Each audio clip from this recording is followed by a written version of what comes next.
All right, what's up, everybody? Welcome back to Why Brands Work. I am here with my co-founder, Will. How's it going, Will? What's up? All right, we're jumping into another brand today. Going to explore e.l.f., a huge brand in the cosmetics, beauty, skincare industry. Lots of really interesting stuff to talk about. Doing over $1 billion in revenue every year, $5 billion market cap. Something really, really cool to look into and see what they're doing and how they're making this work. Why does this brand work? Let's jump in and take a look. And just as a reminder, so we're gonna be going through so many resources today. We're going to be talking about stuff. This is best listened to while also watching the video. So if you're listening to this as a podcast, yes, you're going to get a lot of value out of this. But just remember as well, there's a full video. We're recording this entire thing, and we're going to be showing you examples. There's slides that go along with it. There's going to be a full funnel breakdown. We have hundreds of emails from e.l.f. as well. We do a full audit of their entire site. And there's going to be just a lot of value stuff we pull up. As the conversation goes on, we go to their social media or we go to their website and we look through different things. And so if you really want to get the full experience, I'd recommend watching this on YouTube or going and grabbing the video recording from our website. And all of that can be found at flowcandy.com/e.l.f. And you'll be able to access that at any point. And just as a reminder, so, I'm Brian and Will is my co-founder. We're both from FlowCandy. We're an e-commerce email marketing agency that services people using Shopify and Klaviyo. So if you have any needs, any questions, want to jump in and talk about that, we're always available to do this kind of stuff. So just let us know and we'll get you set up. But let's jump Awesome. into e.l.f. Yeah. Okay. Where do we begin? So we'll just start at the top. This is about a 20 plus year old business. Yep. Founded in Actually founded by 2004. three guys, right? Two NYU students and their dad. Yep. Um, Yep.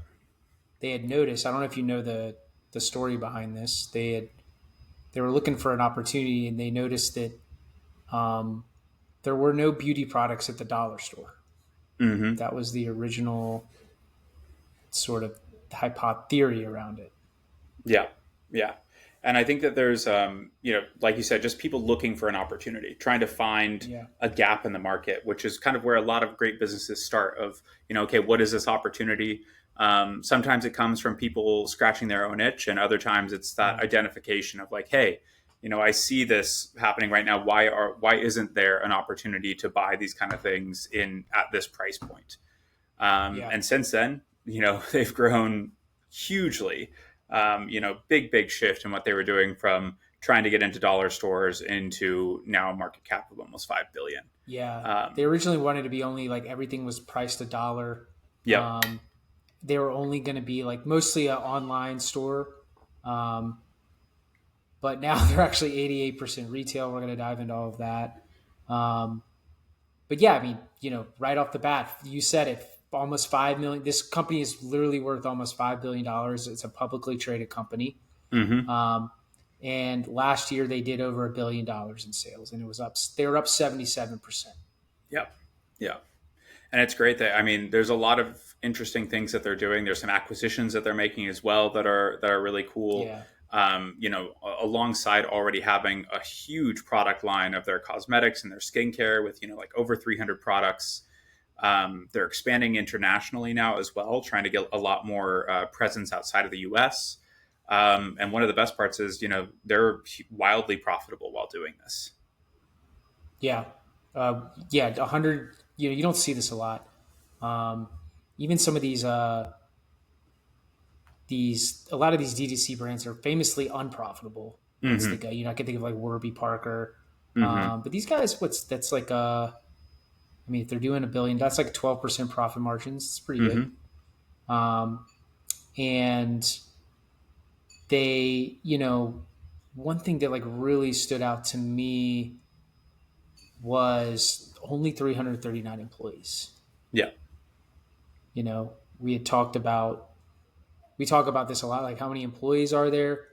Yeti, the previous brand we did, had triple this almost 1,000. They were a little bit more in sales, like 1.5 billion in sales, but triple the amount of employees. And we were already talking on that episode. We were already talking about how low their headcount was compared to Yeah. their competition. I mean, this is crazy. Yeah. 339 employees, $1 billion in revenue. And you're typically looking more at thousands of employees for this revenue level. Yeah, There are people doing hundreds of millions that have 1,500 employees. So doing over a billion and only having 339 is pretty wild. yeah, A lot of efficient use of capital there. yeah. Some other things that stood out to me, Brian, is I looked at their balance. They're sitting on about $100 million in cash too. Mm-hmm. Um, Yeah. you were talking about acquisitions, so who knows like what they're going to do this year. Yeah. Um, Also, they're pouring 24% of their sales back into marketing. Um, Interesting. I looked at some stats. Like I looked at, the average company, I think, would be lucky to put in 10%, 15%. So this is already pretty high. I think L'Oreal, that's how you pronounce it, really the market leader in terms of just like pure sales in the makeup category. They do about $40 billion, I think, in sales a year. And this is like a 100-plus-year-old company, but they they put like 30% in back in. Um, Yeah. so I they think that still there's a even have lot of some. focus here on expanding market share. Yeah. They know how big this industry is. Mm-hmm. Their products are, as we'll talk about here in a second, average price is about $6. And that means that they need volume. Yeah. You need tons and tons and tons of people buying to really hit the revenue targets that you want to hit there. And so pouring all that money back into marketing makes sense because you're looking for continual expansion in top of funnel awareness. I've seen some ads that are in German that have come out of kind of different apparently like reviews and things that people are saying that we'll talk about a little bit here. So they're really pushing out and trying to expand that audience because they're having a lot of success with that already in terms of social media and just being digital first. And so it's something that I think we're going to see like the game here now that they've established themselves as a product that is reliable and has a good price point is actually just going to be market share. How do we get as much of that as possible and continue to grow and then defend that as well. Yeah. They are. I mean, you bring up a good point. Like how much, when the average price is $6, how many transactions you need to do Mm-hmm. to scale. Totally. Yeah. All right, let's move into the positioning here. So this is interesting, and I think something I wanted to bring up is if you're a guy, if you're a girl that's watching this, you probably like you get E.l.f. instantly. You understand it, especially if you use makeup. A lot of guys listening, including myself at first, was like, I don't get it. It just looks like any other makeup brand. It wasn't until I had to like really dive into this that I really, really understand like where they're positioned, what's unique about this product in this brand or their products in this brand. And I think that typically when we break down these brands, um, or typically when you think of like D2C, a lot of these people that are trying to build D2C businesses, a lot of them want to move into this higher price, higher quality part of the market where E.l.f. is, and this is interesting because you don't always see this in some of the other categories we've looked at. They are high quality, low price or lower price, mid low price, and just to rip off some real some stats here, Brian, and I'll turn it over to you. Um, Number one beauty brand for Gen Z. Okay. Mm-hmm. And we're going to dive into why all of that in their marketing later. Number two brand with millennials. Mm-hmm. Number one brand with Gen Alpha. So these are all these different generations. And they're trending with Gen X now as well. Yeah. A lot of their advertising has, um, like their Super Bowl ads, for example, feature famous Gen X celebrities or even boomer celebrities. Right. Um, Yeah. so this is a brand that is really, really interestingly positioned. Agreed. Yeah, and we when we talk about positioning, I like to bring it back to kind of there's four really distinct categories of type of positioning that you can really tackle or have as a brand.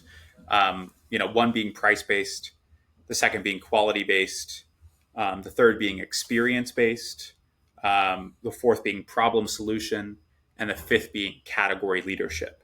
And so when we look at E.l.f. through that lens, it's really, really clear that they have price based positioning on the opposite end as a low cost leader. They are someone that you can go to and you can fill your entire makeup bag with like the fundamentals, the foundational stuff that you need all the time.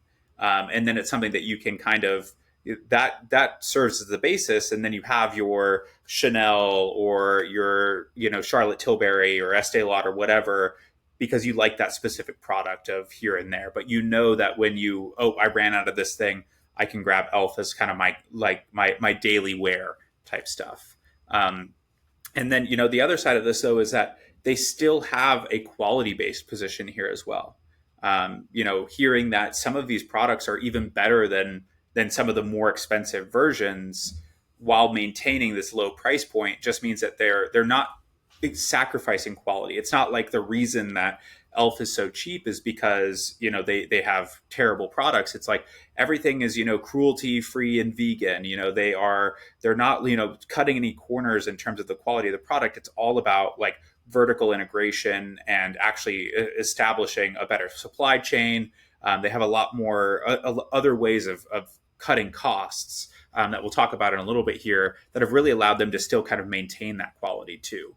And so when I think of E.l.f., I think okay, cost savings while still maintaining quality, and then I would argue that there's even a positioning based, or sorry, excuse me, an experience based position that they're taking as well.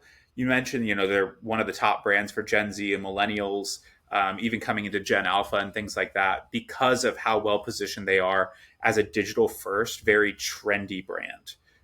They know trends, they participate in trends, they create trends, they are constantly viral. Like all of their products, everything, the way that they communicate, all of their marketing and content that they create is all so based on exactly what's going on the internet right now, especially around like the TikTok generation, especially around just what's happening on social media.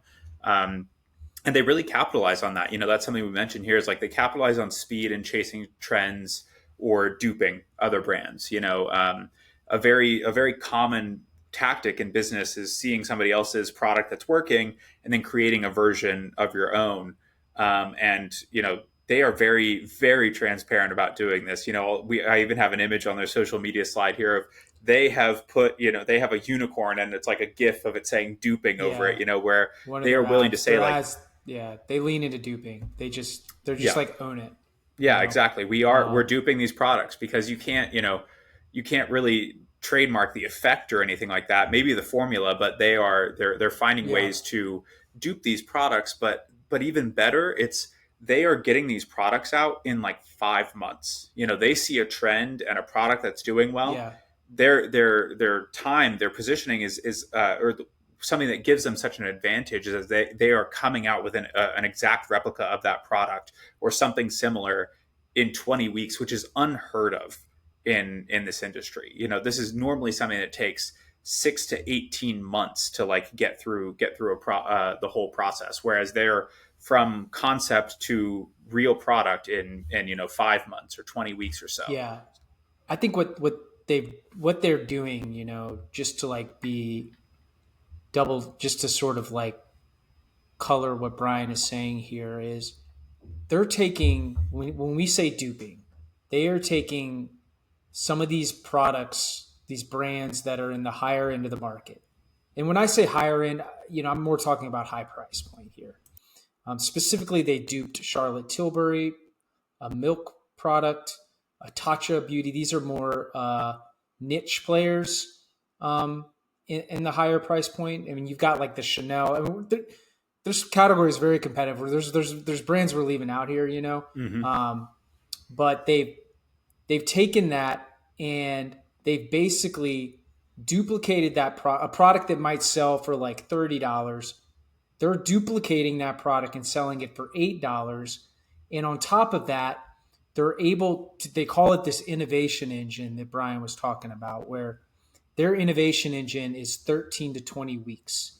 So they're able to go from no prototype at all to product live launched on retailer shelves in as little as 13 weeks. Where what was the industry average? You said 20 months, Brian?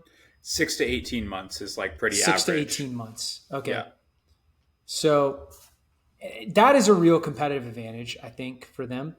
Yeah. Um, and well, there's some other things that I think that they do.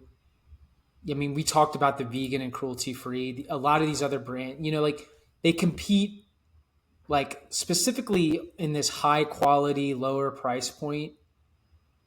When you look at that market, like you got L'Oreal, maybe NYX or NYX, I think is how it's pronounced. Um, these ones are really they're really quite competitive, especially on Amazon, which we'll dive into. Um, but they lean in more into this vegan and cruelty free there, the speed to market, the TikTok, the viral. They're much more like viral than these other brands, social Yeah. media, and they're more inclusive too. This is something we were going to have to talk about too. The inclusivity, another major competitive advantage they have when it Yeah. comes No, to I that think that too. that's it reminded me of Skims, in the way Yeah, that they position themselves in the market for, being for everyone. They even have their tagline, it's for every eye, lip, face, and they even say paw and fin now as yeah, well, like, with the cruelty free and everything. And, just to keep touching on this, because I think the speed to market innovation engine is really what where this brand wins. Why this brand works is their ability to capitalize on trends, which we'll talk about with their social media more. But how are they actually doing this? That was my first question: is why isn't everyone else doing this? Why isn't Rare Beauty or Kylie Jenner's brand, or why aren't people seeing e.l.f. and realizing, hey, this is an opportunity here? And the reality, why does it take 6 to 18 months for other people and it takes e.l.f. 5 months? And the reality of that is that from my research, e.l.f. has like 4 or 5 third party. They don't have any in-house chemists. They're not making any of these products in house. It's all third party vendors that they have yeah, really really close relationships with.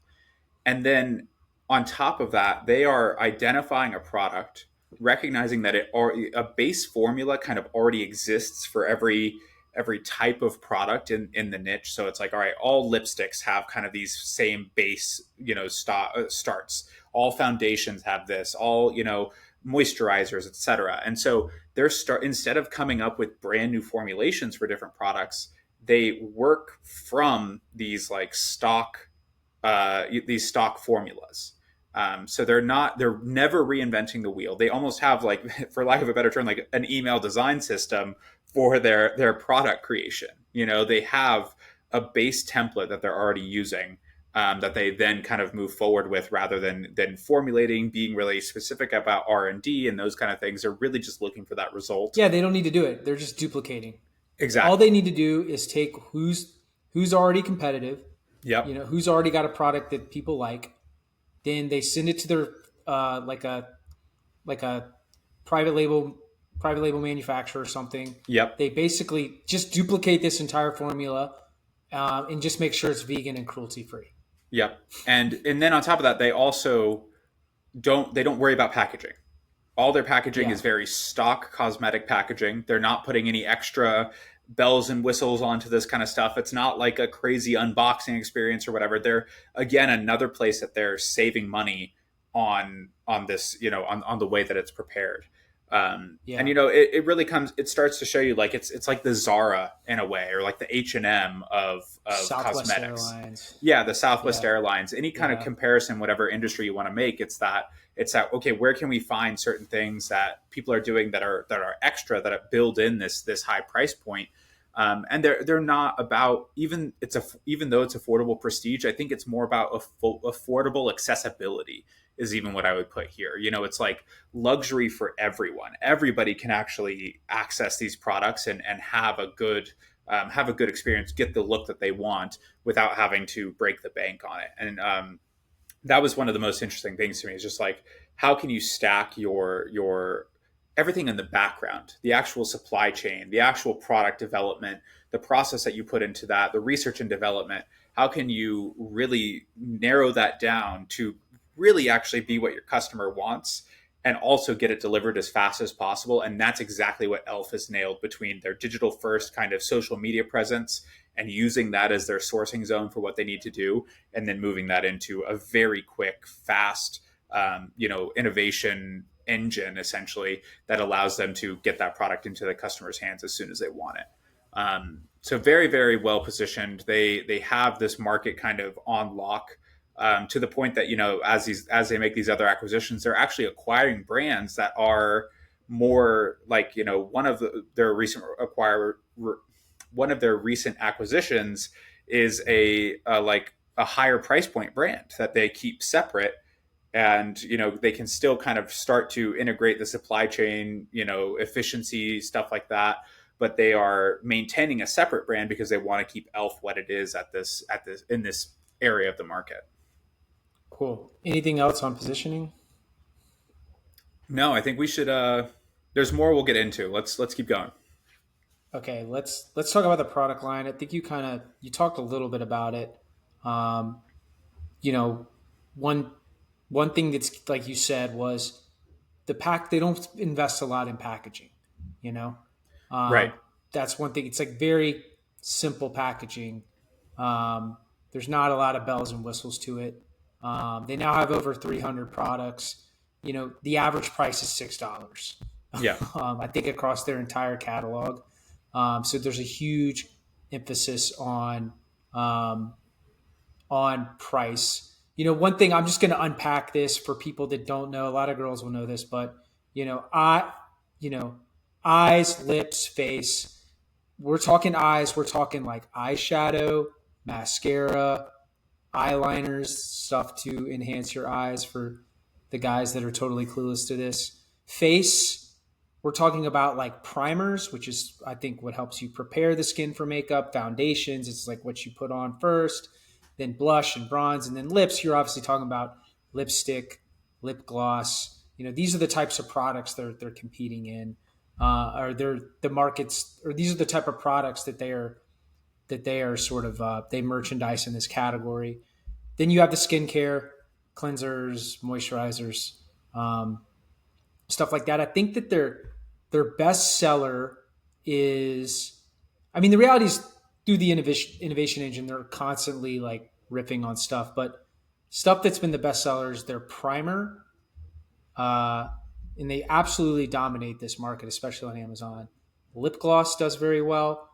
This Halo liquid liquid glow filter that they launched in 2023. I think this is maybe like a concealer, or it sort of helps improve the complexion.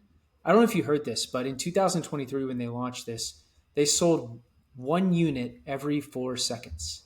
Wow. That's wild. Yeah. Um, I mean, it comes back to your point. They need to do a lot of transactions. Hmm. Hmm.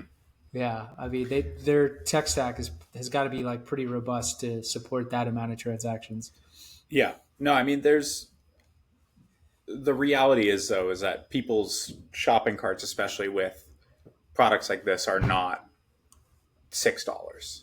They're Yeah, they're doing transactions that I would guess that their AOV is probably yeah, it's somewhere in the probably range of 30 like bucks or 30 something. bucks. Yeah, Yeah, exactly. yeah, Because people are buying multiple products.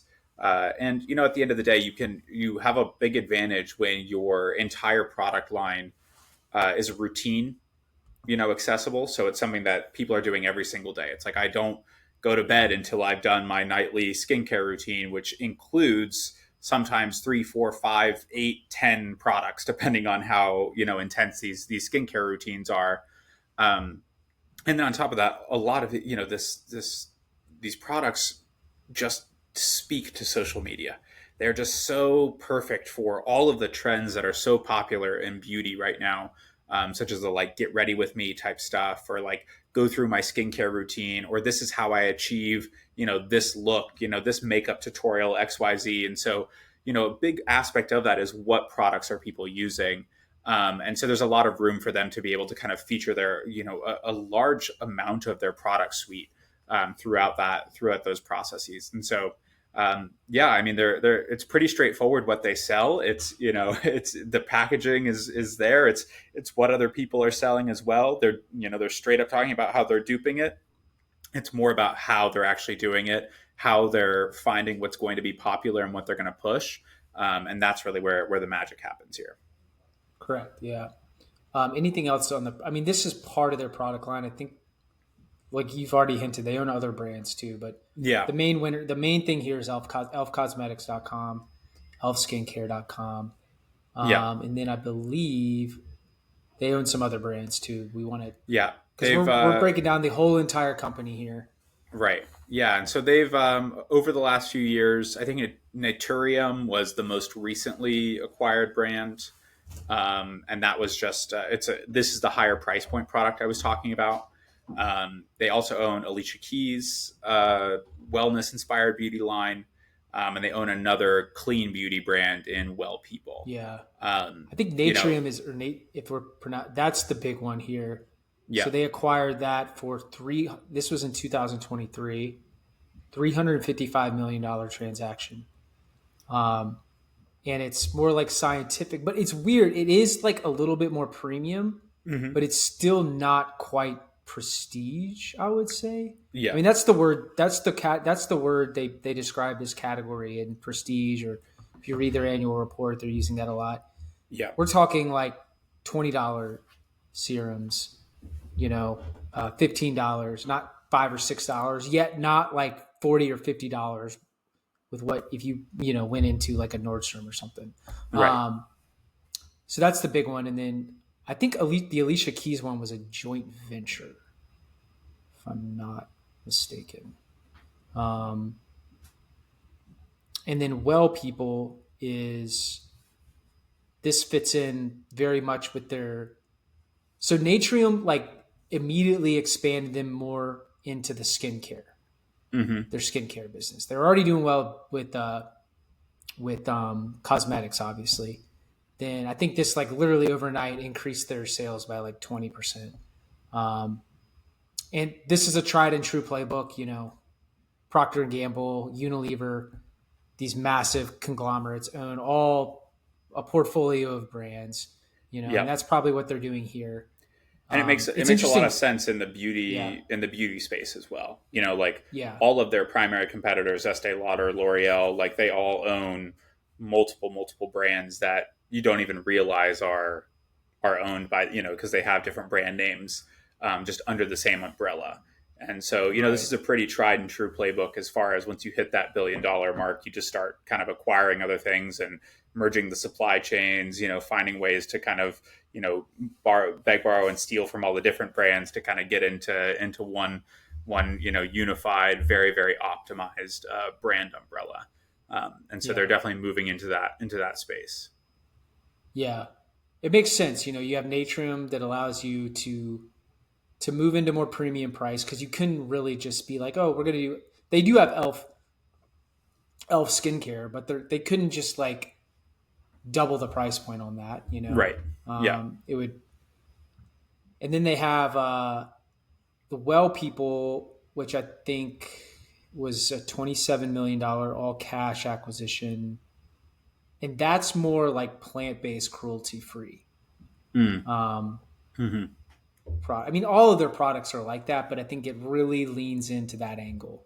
Yeah. Um, and then there's the Alicia Keys. And I looked at the traffic on all of these too, and to me, it looks like Naturium. I don't know. I might be butchering the name here.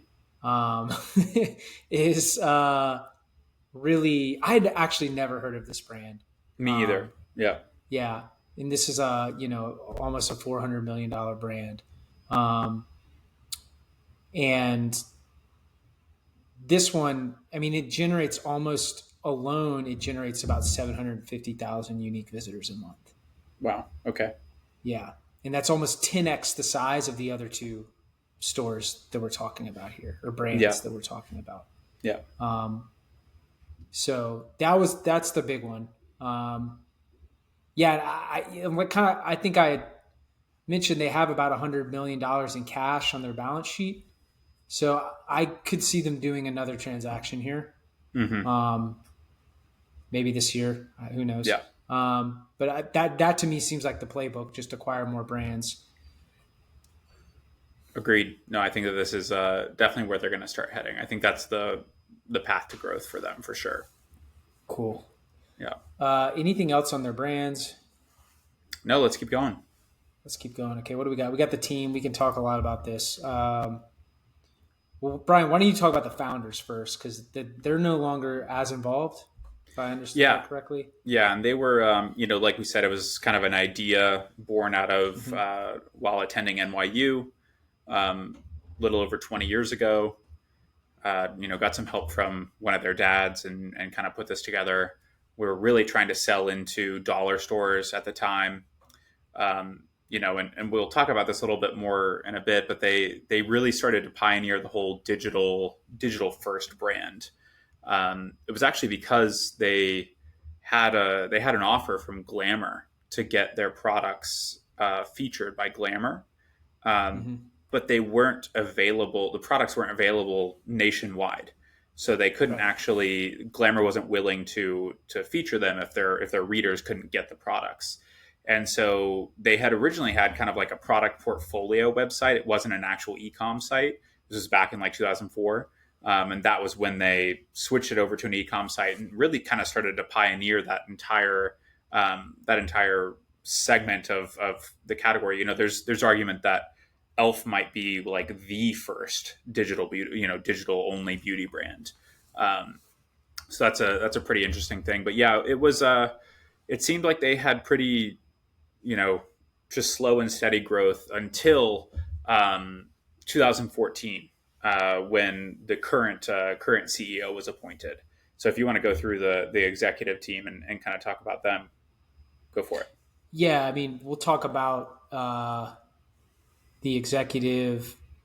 Even before that, I think you put this in a huge focus on diversity Hmm. as a strategy. That's something I picked up on too. Yeah. Normally, I mean, we're in this world now, or DEI or whatever is like a very political term, but I honestly think that this is one of the only companies that I see that actually lives and breathes that. Hmm. I feel like most people they just use it as a prop. These guys, it's like clearly a competitive advantage for them, and I actually believe them, and they own it really, really Yeah. well. Yeah. Um, and that to me is something that like really stood out to me. I mean, I'm gonna read some crazy stuff that I took down here. 70% of their employee base is women. Yeah. 65% of them are Gen Z or millennial. Hmm. Um, we're going to spend more time talking about the team, not so much the board, but 80% of their board of directors is women. Yeah. Um, Yeah. that is only four. There's only four companies of the S&P 5 or the publicly traded. Four out of like 4,200 companies have a board that has more than 60%, and they're Hmm. 80%.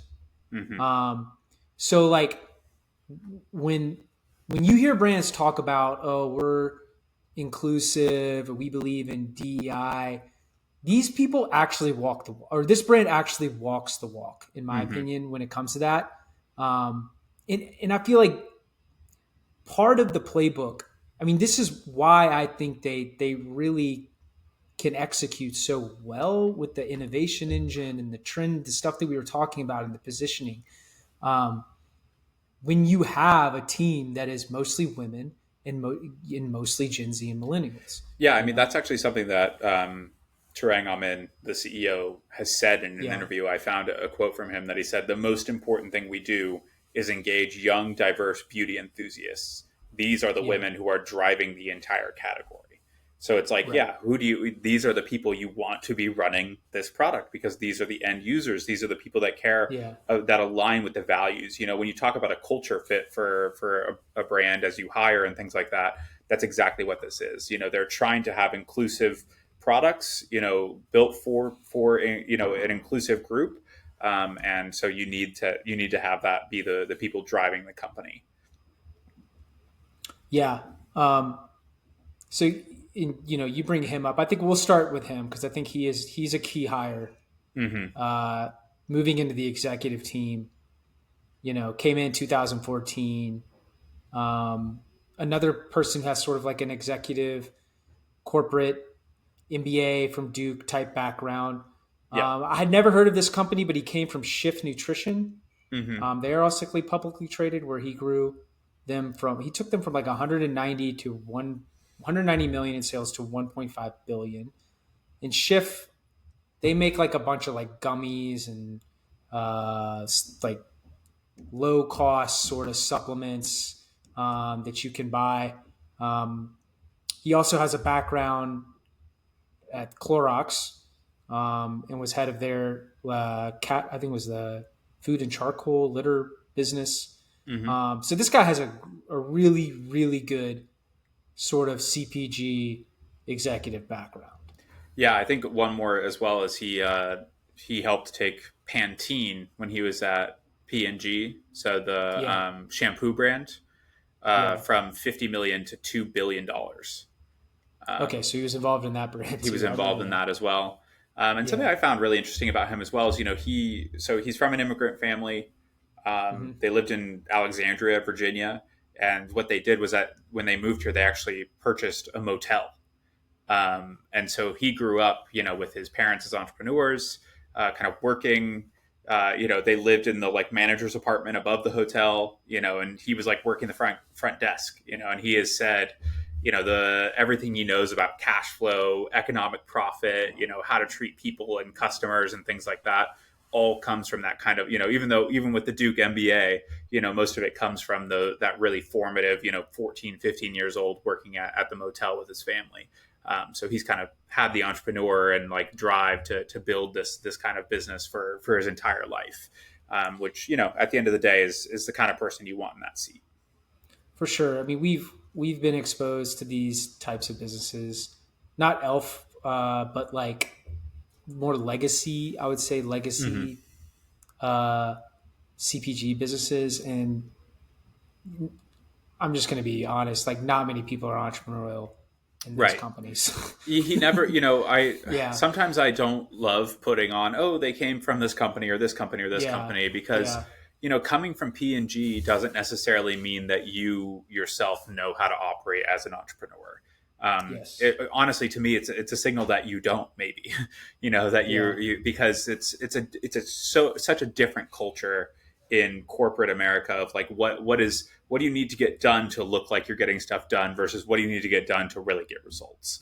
Um, and there's a lot of that in the industry, and so it's very clear though that his I love that statement of like even through the MBA, probably even through his like stuff at Clorox or P&G and things like that, the real experience that he understands about profit, about cash flow, about these kind of things comes from when your skin is in the game, because you have a very visceral understanding when your parents are, oh no, we don't have enough customers, we're not making enough money, we don't have food on the table, kind of an yeah, experience that you can really only understand if you're putting it on the line like that. And so I think that probably drives a lot of how he's built this success.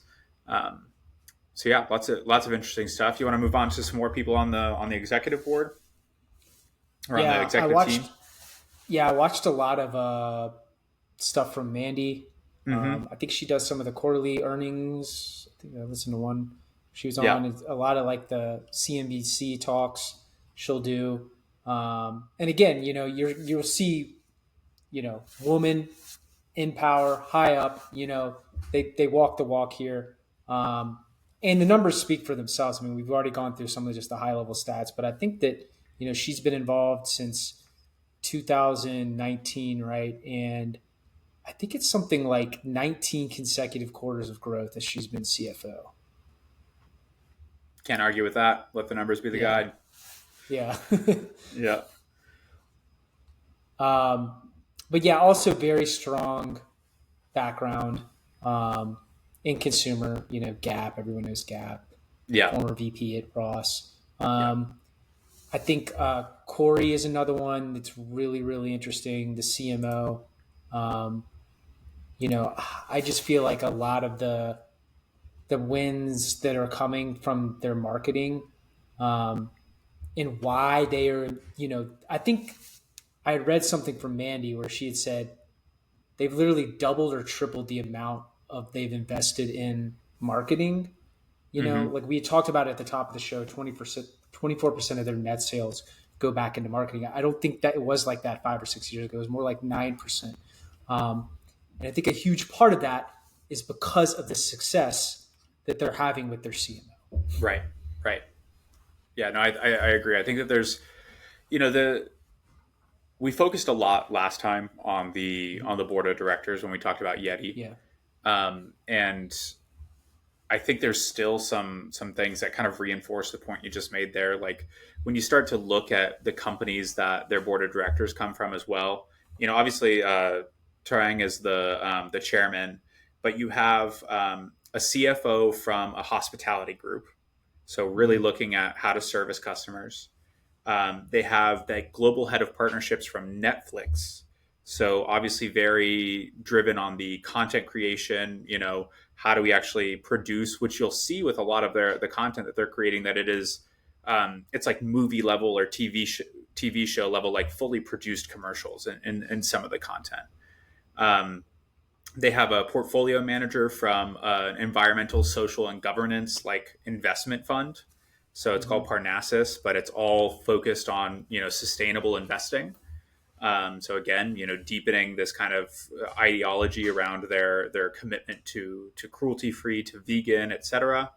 They have the CMO of Levi's, and she's also the former head of marketing at Snapchat. So another youth marketing kind of cultural relevance, really, really dialed in as far as like what is Gen Z doing, what are people doing on TikTok and things like that. They have the former CEO of Bath and Body Works on there as well. So Yeah. retail expansion. There's I think the one from Levi's and Terang are the only guys on the board. Am I correct in that? There's only is two Kenny. men. Oh, Kenny. I thought Kenny was a woman as well, actually, No. Yeah. but because that could also be a woman's name. But you might be right. Let me see. Kenny Mitchell. Oh, yeah, you're right. Yeah. So yeah, And I then think that you're right. Those are the only men on the board of directors. yeah, Um, it's all mostly women after that. All these people that like where they're yeah, coming from, you know. I mean, we talked about it a lot. Like it kind of reveals the playbook. yeah, Um, my takeaway on Elf was compared to Yeti, where we broke down like Yeti's board was like really, um, like you could like I felt like the board was really driving the company.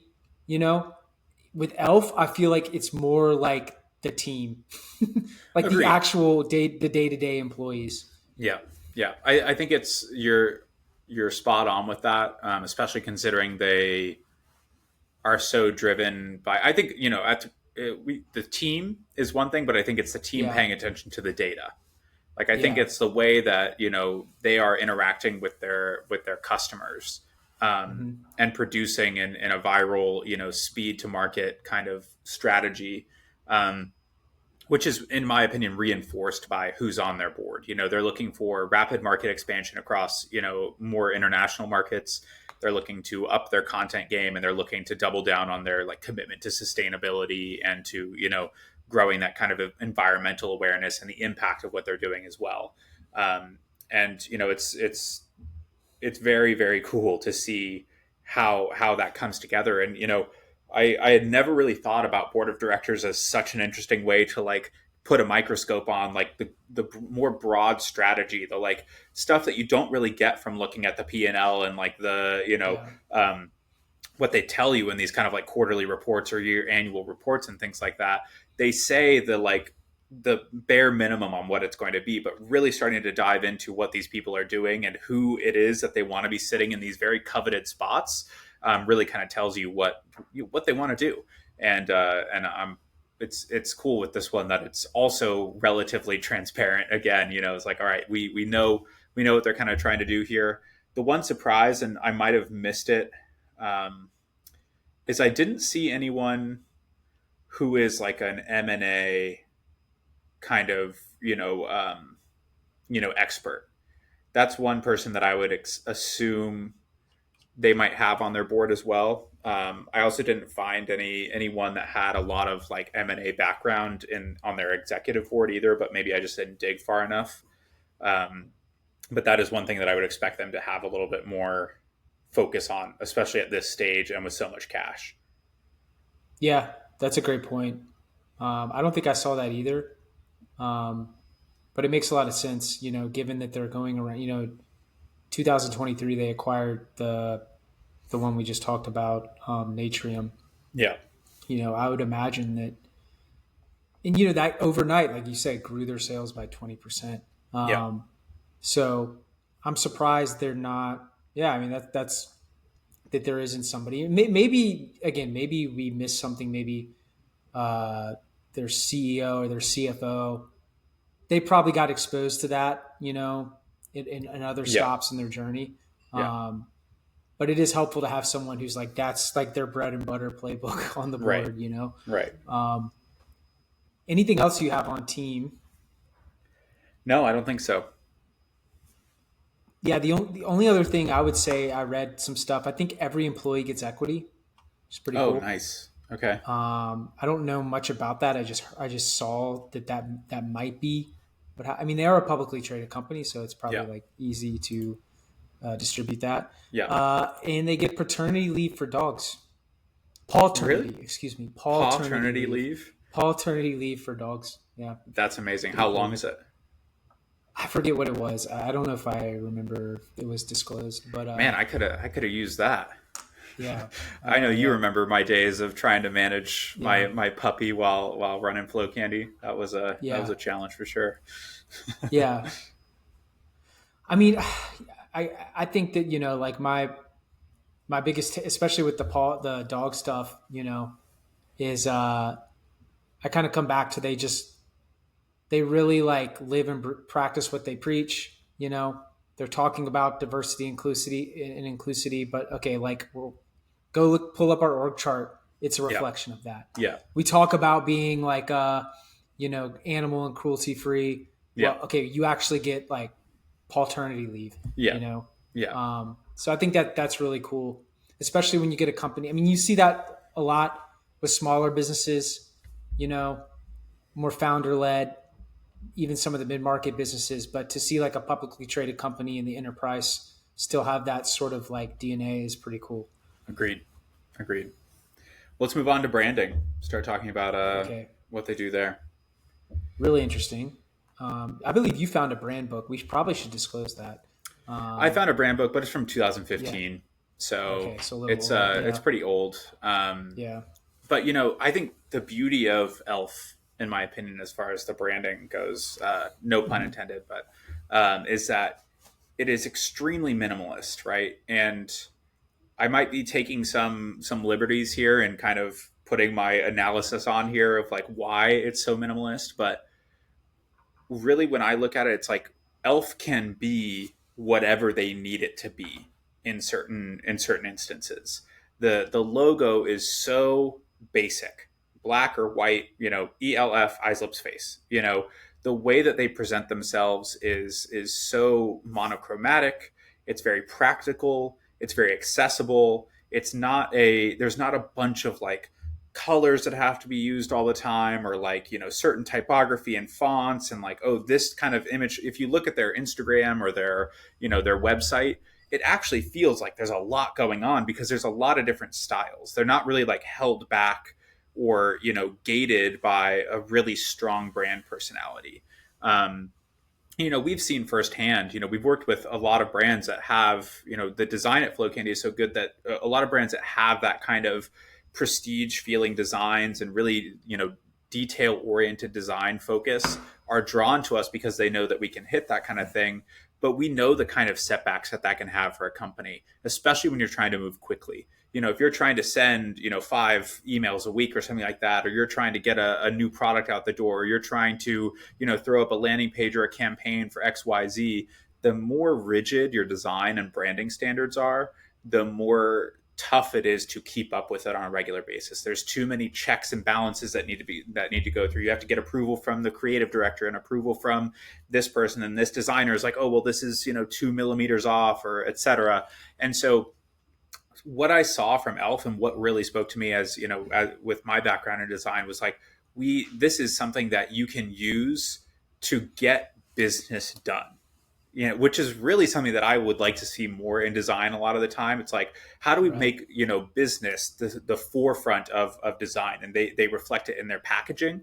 We're not really married to having this crazy packaging kind of stuff that needs to be perfect every time. We use stock packaging. We're going to make sure that the branding is stock in a feeling way as well. It's more about the product themselves. It's more about the accessibility. It's more about the price point, rather than going over the top and kind of creating this, world building thing, which I love in its own right.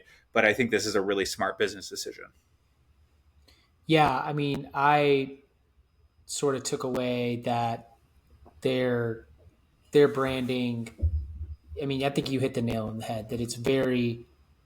It's like it's almost like they don't put a lot of focus in the brand. It's like just the branding is not necessarily like a lot of people when they think about branding, like, oh, what's my typography? What are like my colors, my logo, the margins, the padding, and all that stuff. It's like they just do sort of the basics to get by. And like you said, like I loved hearing that. Like, let's make the brand good for business, not the brand good for design.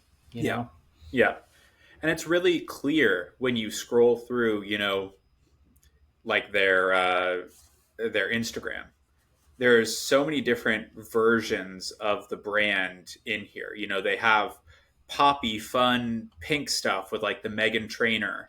They have more of like this darker, clinical feeling with this Elf von Zen thing that we'll talk about. It's like 11 out of 10.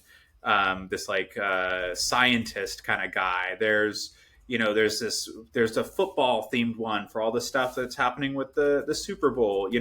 There's really not a clear defined, like, this is what E.l.f. is and these are the colors.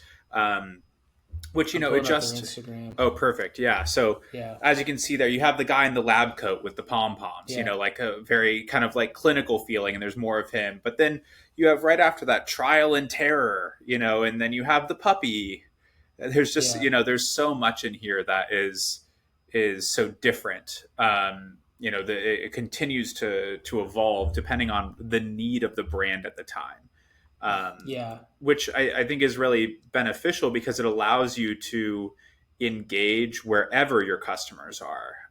Considering like if you think back to like the Liquid Death partnership that they did, I'm sure you saw that, where E.l.f. yeah. and Liquid Death did the whole, The they have a whole collab they makeup did where they were line. painting Yeah, with like Kiss yeah, style makeup. yeah, So like yeah, the band Kiss, and they have the black kind of goth makeup. And if you're like a poppy, pink and blue, some other brands might say that that's not us. We're not going to do that type of partnership because it doesn't align with like our brand aesthetic and image and things. And I think that E.l.f. has really given them a place to be for every eye, lip, and face. It's another way that they're really kind of tackling that diversity and inclusivity across the board. Is that E.l.f. is not necessarily one thing; it is a guideline around a value of approachable, friendly, empowering, and accessible. And so yeah, this is something where brand really means a lot more than just like you said, the typography and the color palette. And yeah, I think they've done a really good job of kind of making themselves a bit of a chameleon to be whatever you want E.l.f. to represent for you. yeah. It's similar in the sense where you know when you were talking about how like a lot of brands when we were just looking at their Instagram and 30 minutes ago we were looking at the positioning slide. Like a lot of these brands, Chanel would never put that guy with the lab coat or Right. a dog on their Instagram feed. Yeah. Yeah. Um, and and so I don't think they did this intentionally, but like in some ways it is similar to the playbook of Liquid Death, where if you go back to that brand and what was the word, irreverent might have been the word Mm-hmm. that he Yep. used. where it's like we're just like riffing on popular culture, Yeah. you know, just like how South Park is, and South Park has Yeah. been around, or SNL, Saturday Night Live, like comedy almost. And Yeah. these brands have been around. These entertainment brands have been around for 20, 30 years now. I mean, SNL like 40, Yeah. 50 maybe. Yeah. It's 50. They have an anniversary Yeah, show coming up. yeah. And it's similar vibes here. It's like the brand is more about. I mean, the packaging is just minimal. It's almost like minimal on purpose, so that it is accessible to everybody, and they're just going to sort of, um, you know, because of the virality and because of the innovation engine, that's really the brand and the accessibility that you brought up. It's not Yeah. the products or the Right. design style. And so, they can just sort of riff on it. Whatever is popular, whatever is trending, they can just dupe that over and over Yeah. and over again, Yeah. you know? No, I mean, I think that there's a lot of similarities here to Yeti, in my opinion. Yeah. Actually, um, Yeti is another. They are a little bit more opinionated. They have a little bit more of a color palette and that kind of thing. Um, Hmm. but the what is so important about both Elf and Yeti branding is that it's not about the product and the brand. It's about what you do with the product and the brand. Right. It's about how does this engage with what's meaningful to you. So, like, for instance, this bottom photo here is an activation that they did at Coachella. So you have, what is this, eight people with all different styles of like festival wear. They're all influencers in their own right, but they're all united by that they are using E.l.f. products as part of, their look. But the look might be different. So it's about how are you engaging with makeup? Because yes, there is somebody who's using E.l.f. makeup to do their full goth, like the Kiss kind of makeup type thing, or there's somebody who's using it for more of a glam look, or whatever it ends up being, right? And I think that's what is so important around here, and how it relates to Yeti is like you might be using this for a day at the beach with your family, or you might be using this other cooler bag for a trek out on your 4-day hunting trip or whatever. Right.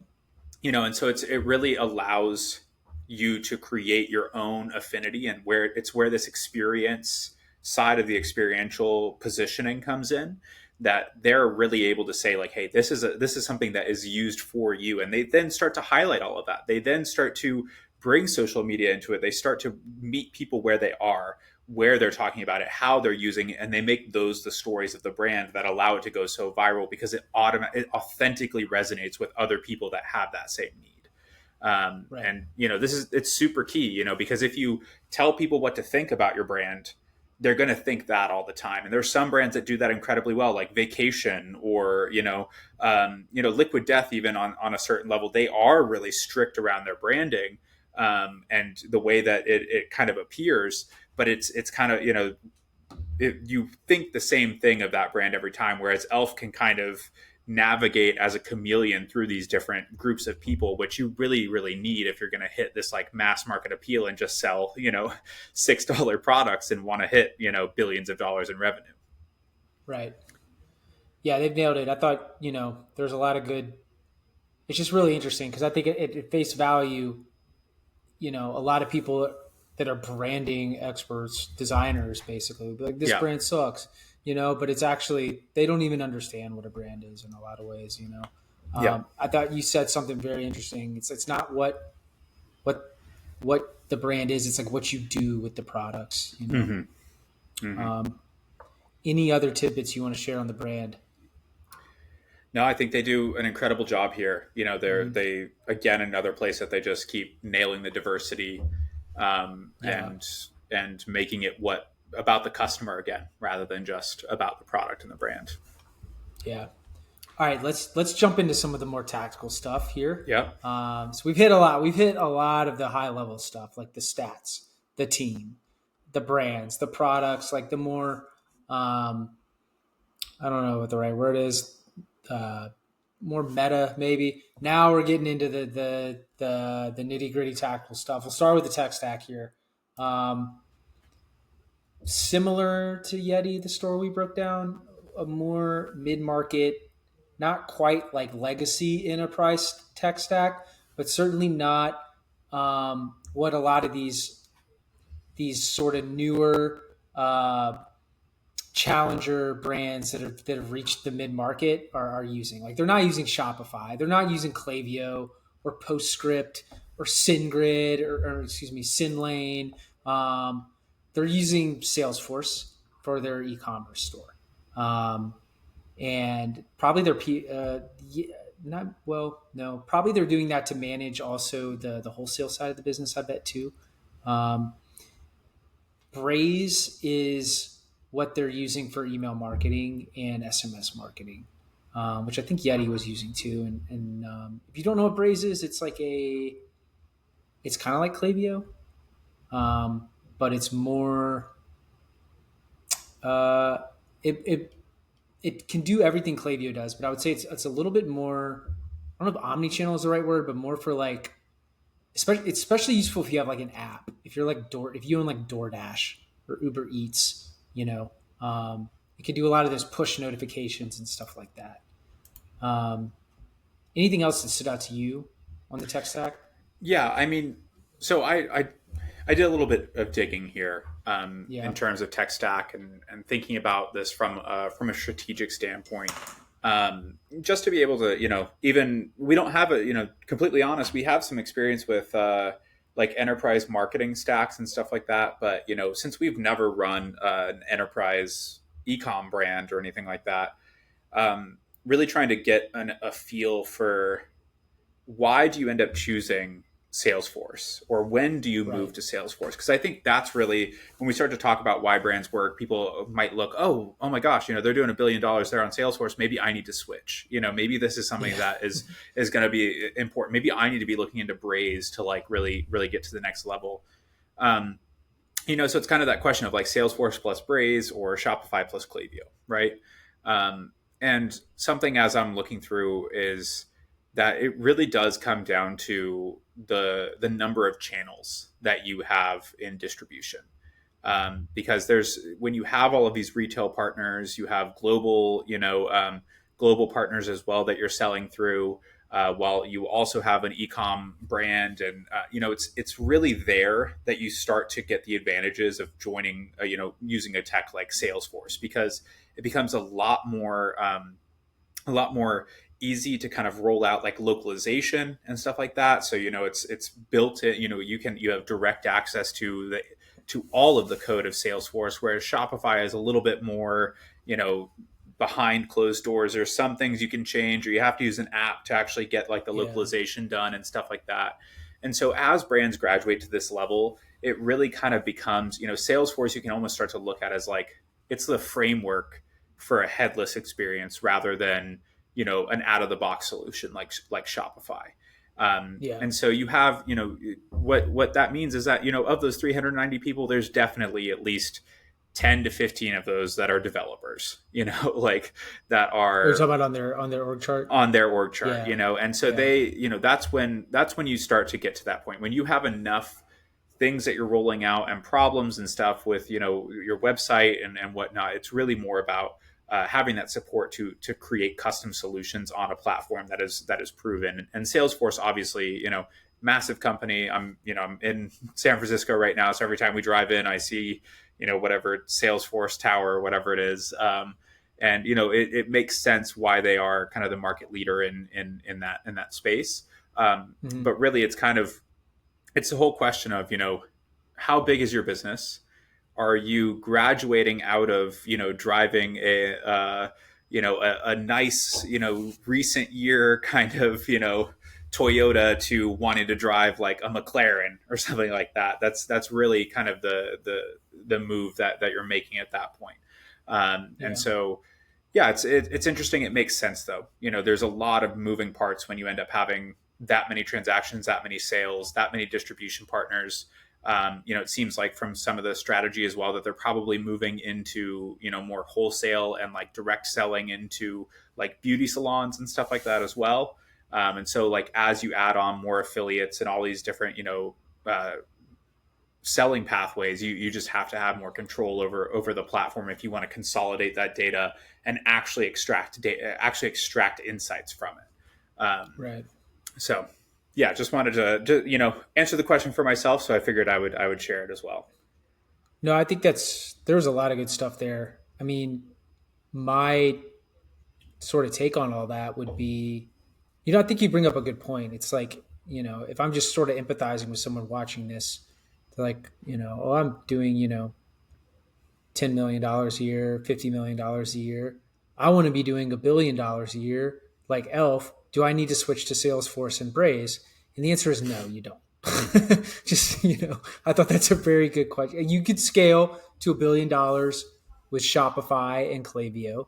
Um, and, but I do think that these enterprise companies tend to lean more to these apps. And you see why, if you listen to Shopify's earnings, or, Shopify's earnings actually just came out yesterday. Klaviyo's earnings come out next week. You will see that their whole playbook is trying to aggressively expand into the enterprise. And they're doing a lot of the stuff that Brian talked about that the enterprise wants, like localization, making code more accessible. Like one of the big things Shopify is pushing is like international, and I forget the name of the program. Klaviyo has another program too, that allows you to easily be able to launch different instances in different countries. Because yeah, this is something that in Salesforce is way easier to do. Yeah. Um, and I think the pros and cons. You brought up one of the pros. Some of the cons, I think, you even brought up too. Like if you're going to move to Salesforce, you're going to need somebody dedicated to Yeah. manage that. Preferably on your org chart, not an you can have it, you can outsource it to an agency, always can do that. But at this size, you probably want somebody in house, I would imagine. Um, Another thing that I think about when it comes to Salesforce versus Shopify, um, is a lot like this company is founded in 2004, right? I mean, that's like the Stone Age when it Yeah. comes to Yeah. this sort of stuff. Shopify It's prehistory. really started in 2011, 2012, and it really wasn't until around like, the whole knock on Shopify when you first started was, you know, oh, you can get to like, you can build a little like lifestyle business, but once you get to $1 million a year in revenue, you need to go to Magento or you Mm-hmm. need to go to Adobe. Mm-hmm. This was like, you know, people were saying this in like 2015, 16, 17, 18, kind of pre-COVID. I mean, now they've blown that out of the water. Um, I will say one thing to think about when it comes to Salesforce and Braze for Shopify and Klaviyo is you're going to be paying a lot more money. That's another thing you need to think about. Both of these apps cost. I mean, people are always complaining about Shopify's price point or Klaviyo's price point. Well, newsflash: these guys charge you even more. Mm-hmm. Mm-hmm. So I think for Braze, I don't know if you've heard this, Brian. I think for Braze, they charge you based on how many API connections you have. Which makes sense. Yeah, Like that is where you need to start thinking about when you're moving it, yeah, because yeah. the Braze allows you to create dedicated like custom API connections, which you can do Mm-hmm. on in certain instances with Klaviyo and things like that. But that is the benefit of Salesforce and Braze, is that you can now create an API connection for every piece that you have in your business. From the taxes and VAT that you're collecting in the UK to your retail partner in Southeast Asia to there's all of these different things that are floating around once you hit this level that just need to be consolidated. And until you get to that point where you're running out of room to actually do that, the problems will arise before you need to switch. You really, that's really what it comes down to. You have to have like a very dedicated reason that you're switching over, and something that will continue to be a problem down the line. Um, Yeah. so yeah. I think with Salesforce too, something that we didn't. Salesforce is actually not traditionally a e-commerce No. first. No. It's more of like a CRM, a sales Yeah. B2B sales CRM. Um, and that actually, you have to come back to the business model or like the revenue of E.l.f. I mean, 88% of their revenue comes from retail, which, you know, and again, like a lot of it is coming from Target and Walmart. It's like Right. this, it's not like they don't have like a huge a huge database probably, but, or maybe they do, I don't know.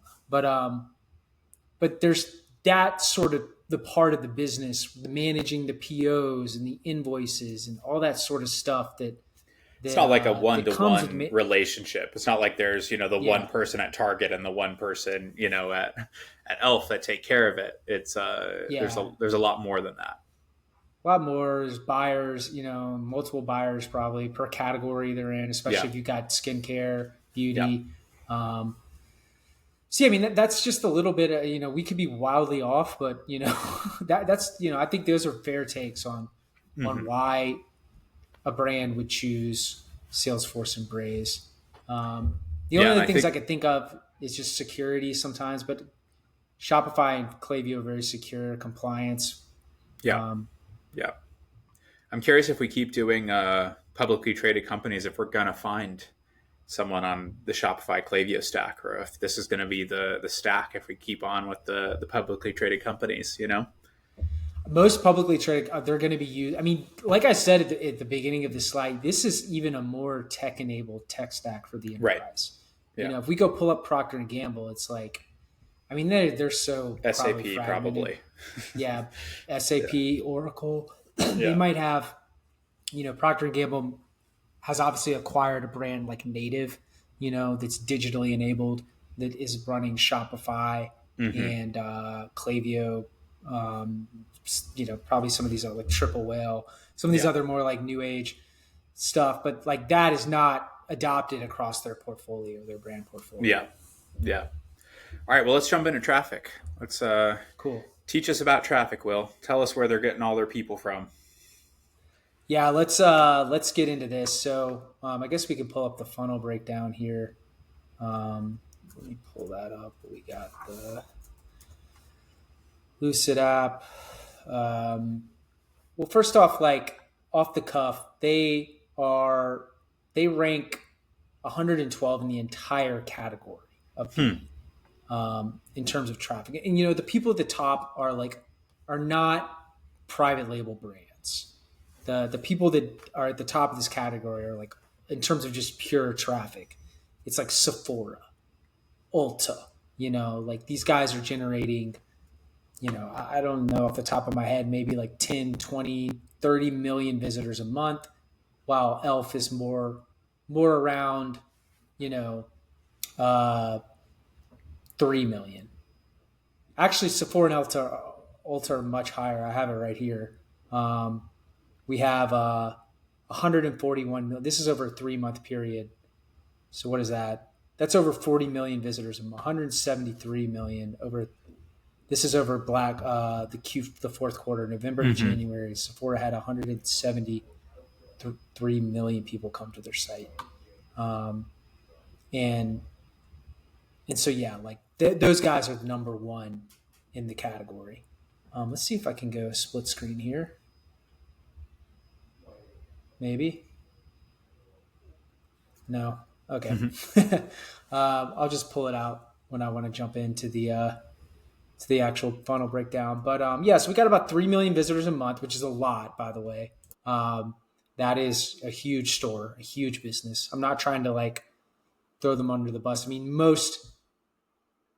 we were just talking about Shopify stores. I don't think there's a single Shopify store that's in the top 100 in this category. I think you got to go to like maybe like 130 or 140 and you get to like Glossier. Did I pronounce it right? I think they're the first shop. They're the first like Shopify store, Shopify Plus store Yeah. that's probably using Klaviyo that is on this list. Um, 75% US, which is high, but honestly, like you're used to seeing a lot of these brands at like 80, 90%. No surprise, strong brand, direct and organic are the top channels. I found it interesting that most of the traffic is landing on the homepage. Sometimes you get these businesses where it's like they're landing on the primer page, or the concealer, or the Halo Glow, the product that we talked about that sold one every 4 seconds or whatever. Um, and like pretty decent paid traffic, pretty decent social traffic. I think like a lot of these brands, we're starting to notice that like we we see that 70-80% of the traffic, when you combine it together, is coming direct or organic. But how much of that is really attributed back to social? That's the question I want to know, because it says 11% are coming from social, but how much of it is coming, like brand awareness is being generated from TikTok with e.l.f. That's where it should be really attributed to. That's what I Yeah. would like to know. Yeah, I You mean, know. at the end of the day, traffic has become so much harder in terms of attribution with, Mm-hmm. you know, being able to really understand what people have seen before they actually get to the website.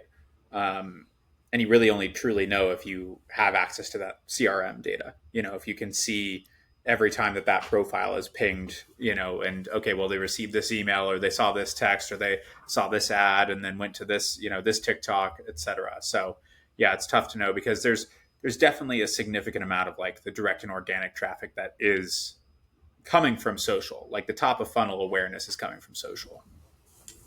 Totally. I couldn't find any stats on like how many people already knew, like how many people in the beauty category knew, like are already aware of e.l.f. I would love to know that, Yeah. Yeah. because it's like how much brand awareness. I mean, I don't think they really need to do much brand awareness in the Gen Z and millennial market. They're Right. already the number one category. It's probably a lot of like retargeting Yeah. and stuff like that. Just staying relevant. Um, okay, let's dive even deeper here, and I will pull up the funnel analysis again. You can download all of this, the email breakdown too. We're going to pull that up. Let's go over paid first. So when I think of paid, they've probably got 3 or 4 things they're doing here. There's obviously paid search. So this is like if you were just to go to Google and search e.l.f., e.l.f. cosmetics, e.l.f. makeup, e.l.f. primer, e.l.f. concealer, they're going to pop up. Branded search, a lot of this. We can do it right now. E.l.f. cosmetics. This is what we're talking about. These sponsored ads. So this is, a lot of their paid traffic is just coming from this. Sometimes you'll see like Ulta or like some of their other retail partners pop up here, but when I just did it in incognito, it looked like everything was popping up to their store. Um, I'm not going to click on their ads. I'm not going to be that evil. But then we have display ads. So these are like the ads you would see, when you're on People Magazine, People.com, or CNN, or Refinery 29, or whatever. Um, so a lot of creative that they're remixing across platforms here, whether it's on YouTube or these websites or in email. We're going to talk about that, or in their Facebook ads. I think they have I detected 93 ads currently live. So that gives you a little bit about their display ad business. Um, and then their Facebook and Instagram, they currently have 16 ads live. Um, my biggest takeaway on their paid Facebook, Instagram stuff is how like constant they're refreshing these ads. Like the longest running, they're literally launching new creative every week, I think. Yeah. I mean, from what I see and read right now, we're definitely not experts on paid media and Facebook and meta ads and things like that. It's like that is the meta now. That if you're Yeah. not if you're not generating 5 or 6 ads a week, you're kind of falling behind because that's really what's working with customers in the algorithm right now. So I'm not super surprised to hear that. Yeah. Yeah. I mean, it's sometimes you'll see like brands will have like they'll be refreshing, but then they'll have like a winning ad that Hmm. they've just kept on for the like 3 or 4 months. Yeah. I think they're just killing it. Yeah, they just kill it and launch new stuff. So that's a little bit about their paid. I think, what did I say? It only accounts for about 11% Hmm. of their total traffic. Is that what it was? Um, Paid is, yeah, 10.85%. Um, what else we got here? We can move into organic. Um, we kind of talked about this a little bit. So about 30% of their traffic is organic, and I think Brian is right. Like how much of that is actually social? That's really driving brand awareness or really even retargeting people, Yeah. or keeping the brand relevant. Um, but the top keywords are branded search terms: e.l.f. Cosmetics, e.l.f. makeup, e.l.f. You see this a lot with these big brands. A lot of times the top organic keywords are the same as the paid keywords. Um, Most leads go to the homepage. Their top organic competition is Ulta, which is interesting because that is also one of their Retail retail partners. suppliers. Yeah. Yeah. NYX is one brand we talked about earlier, um, that I think they really, really compete with. Um, Wet and Wild is sort of like a more lower cost provider. And then Maybelline is sort of a more legacy player that's sort of positioned where they are at sort of the high quality or higher quality and lower price point. Yeah. Yeah. Um, Just Anything a that came, go Yeah, ahead. yeah, yeah. A couple things, because we have a gap in a way here of like how we are able to talk about organic traffic generation, Yeah, because of what we said before. There's so many top of funnel channels that are so difficult to track, even for brands that have the data. Think about it in terms of um, in-person events, or you know ads, physical ads in a metro area, or things like that. And so um, there were just a few things that I wanted to cover that I think are definitely contributing. First would be their SEO. They have a huge amount of content on their site. Tutorials, different information about makeups, education pieces and things like that have been going for a very long time. And honestly, I found one of the breakdowns of them that this is something that they've been doing for since like 2005, when they initially had their website up. So that's one thing. And then there's a lot of other interesting kind of pieces that they've worked on.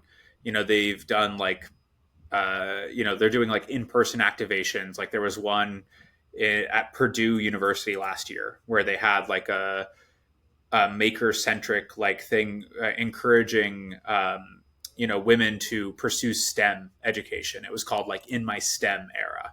And so you're kind of talking about that, and them getting boots on the ground, kind of sponsoring those types of things. They did an Amalfi Coast Beach Club pop up in July of last year. So they're doing a lot of different things to try. We're seeing this constantly in the D2C and like CPG space now, where however you can find to put your product where customers actually are, to establish that overall kind of awareness of what's going on, is or of the brand and the products, and how it could benefit the potential customer, is really where a lot of brands are seeing success. And so it's so difficult to really say like, where is this organic traffic coming from? How are people actually finding out about them? And so I think it's good to mention that they are doing a lot of content. They are doing a lot of like in-person activations. The participation in trends, which we'll dive a little bit deeper into once we start to talk about content. But a lot of this organic traffic is driven by the stuff that is immeasurable at the end of the day. right. Yeah, I mean, it's we'll dive into the social. I think a lot of it is these campaigns they're running. It's just nonstop. Is that Yeah, that's next. Perfect. Yeah, so where do we even begin here? Yeah. Um, all right, so so maybe we take a step back here. So something that I don't know if you researched this, but something that I came across was, we talked about the CEO coming on in 2014.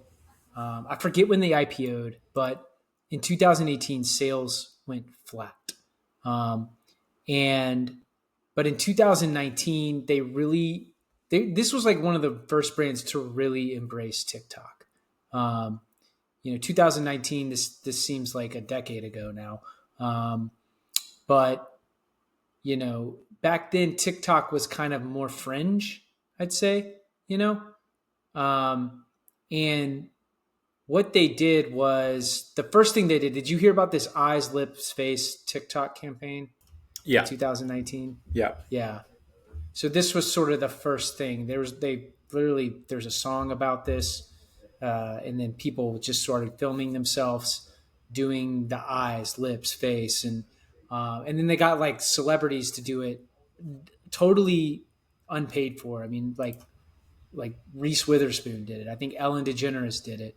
Um, and this got, I think it got like something like 7 billion views or something. Um, and I mean, just talk about the brand awareness that creates. Yeah, yeah, and they continue to create trends, follow trends, participate in trends, and then ultimately, which I think is the most genius part, is capitalize on those trends by creating products around them. It's something Mm-hmm. that when we look at their on-site, they even talk about that on their product pages and on their product images. They'll have like a little tab on there that says like "went viral." It's so innately built into who they are. Um, a ton of their they have affiliates and influencer partnerships. They're creating content all the time while also next to the ads and things like that. They are This is really where this top of funnel you know awareness is being created. And they honestly have kind of pioneered this in a way, especially around the TikTok, in the TikTok sphere, and how they've kind of jumped on with being relevant in that space. Um, we see it a lot with like UGC too. Like it's a great place to then get others to give their endorsement to whatever the product is, whether it's paid or not. You have plenty of people that are doing their get ready with me's and all this kind of stuff that are featuring these different products. And so participating there just like allows you to have this bank of content that even if it's not fully produced and what you want, you have these really authentic experiences that are being shared over social. um, so yeah, they have crushed it here. Yeah, I mean, one thing that I think is interesting too to bring up your point is it's not that they're a lot of these brands, especially these more newer age challenger brands that we talked about in the beauty space. We talked about literally Kylie Jenner, Selena Gomez, Hmm. Rihanna. Like they're all celebrity based. They're using that mostly celebrity, most of the, especially to kickstart the brand, get the brand started. They're using that celebrities influence and reach to drive traffic and sales. And Elf is doing some of that, but a lot of it is more like micro influencers, maybe even nano influencers, you would say. Um, I think like a majority of their partnerships with you know people that they're influencers or their ambassadors or whatever are actually micro influencers, not these mega influencers. Yeah, as the CEO has said, they're looking to make actual connections with the people that are pushing the industry Yeah, forward. I think that's really yeah, relevant in what they do. Um, yeah, and I think that allows you to, I think a lot of the content that they create ends up being very well produced. Like these, some of the features here, like this Elf von Zen, the scientist guy, like, that yeah, so Elf in German means 11. And so like 11 out of 10 is kind of like the whole tagline of Elf von Zen, which I guess was being said about the products in Germany as like, wordplay. yeah, And they turned it into a whole campaign where it's all in German, and they have like a guy getting ready to go to like a techno club putting on his makeup, and then they're in the lab like pretending he's in a techno club and then like measuring his makeup, and they're like, oh, what's the result, and it's like it's an 11 out of 10, and so they have, but it's a fully produced like commercial that is being shared, and there's multiple of these. There's a lot of different characters, a lot of different the Megan Trainor stuff and the football stuff. There's a lot of stuff happening where they're putting a lot of money into this because they're able to kind of toe the line between the really authentic content from the UGC and from the authentic experiences and the get ready with me stuff, and then pair it with this funny, irreverent, produced entertainment style content as well. And so they're just kind of across the board, really, really leaning into entertainment. Because at the end of the day, that's what it is. Even a lot of the tutorials and things like that, that's entertainment for people rather than just like trying to figure out how to do something new. It's more like this is something I watch, as I'm chilling, hanging out, or going to bed or whatever. And so there's there this is a truly digitally native brand, one that really, really understands social media. And if there are other brands that are looking to create virality, this is the playbook to follow. This is the brand to study, in my opinion. Right. Cool. Okay. Anything else on social? Let's keep going. Okay. What do we got next here? On site. Okay. So let's actually pull up the breakdown here. So again, you can download this. We'll go through the entire uh, website here, and then we'll pull it up in real time as well, so we can refer to it. E.l.f. Cosmetics. So we talked about how they're driving traffic, and we talked about how most of them land on the homepage. So that's the top homepage. That's the top site. Um, it's interesting. It's hard for me to know the exact flow here because we don't have access to that sort of data. But it feels like to me like they're sending people a lot of time to a collection page. It's not always a um, a like product page per se. And you can kind of see this where it says shop here and it pulls this up.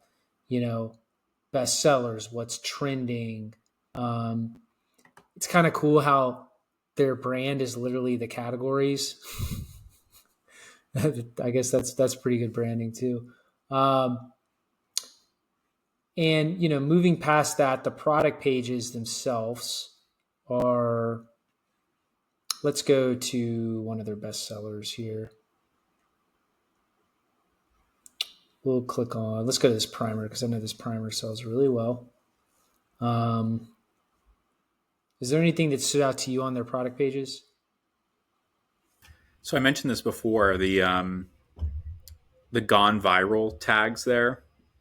Yeah, And then they also have they do a good job of really working with urgency and scarcity. On some of them, there are tags that say how many have been sold in the last amount of time. It looks like this doesn't have one here, but yeah, there's a lot of they're very optimized for CRO.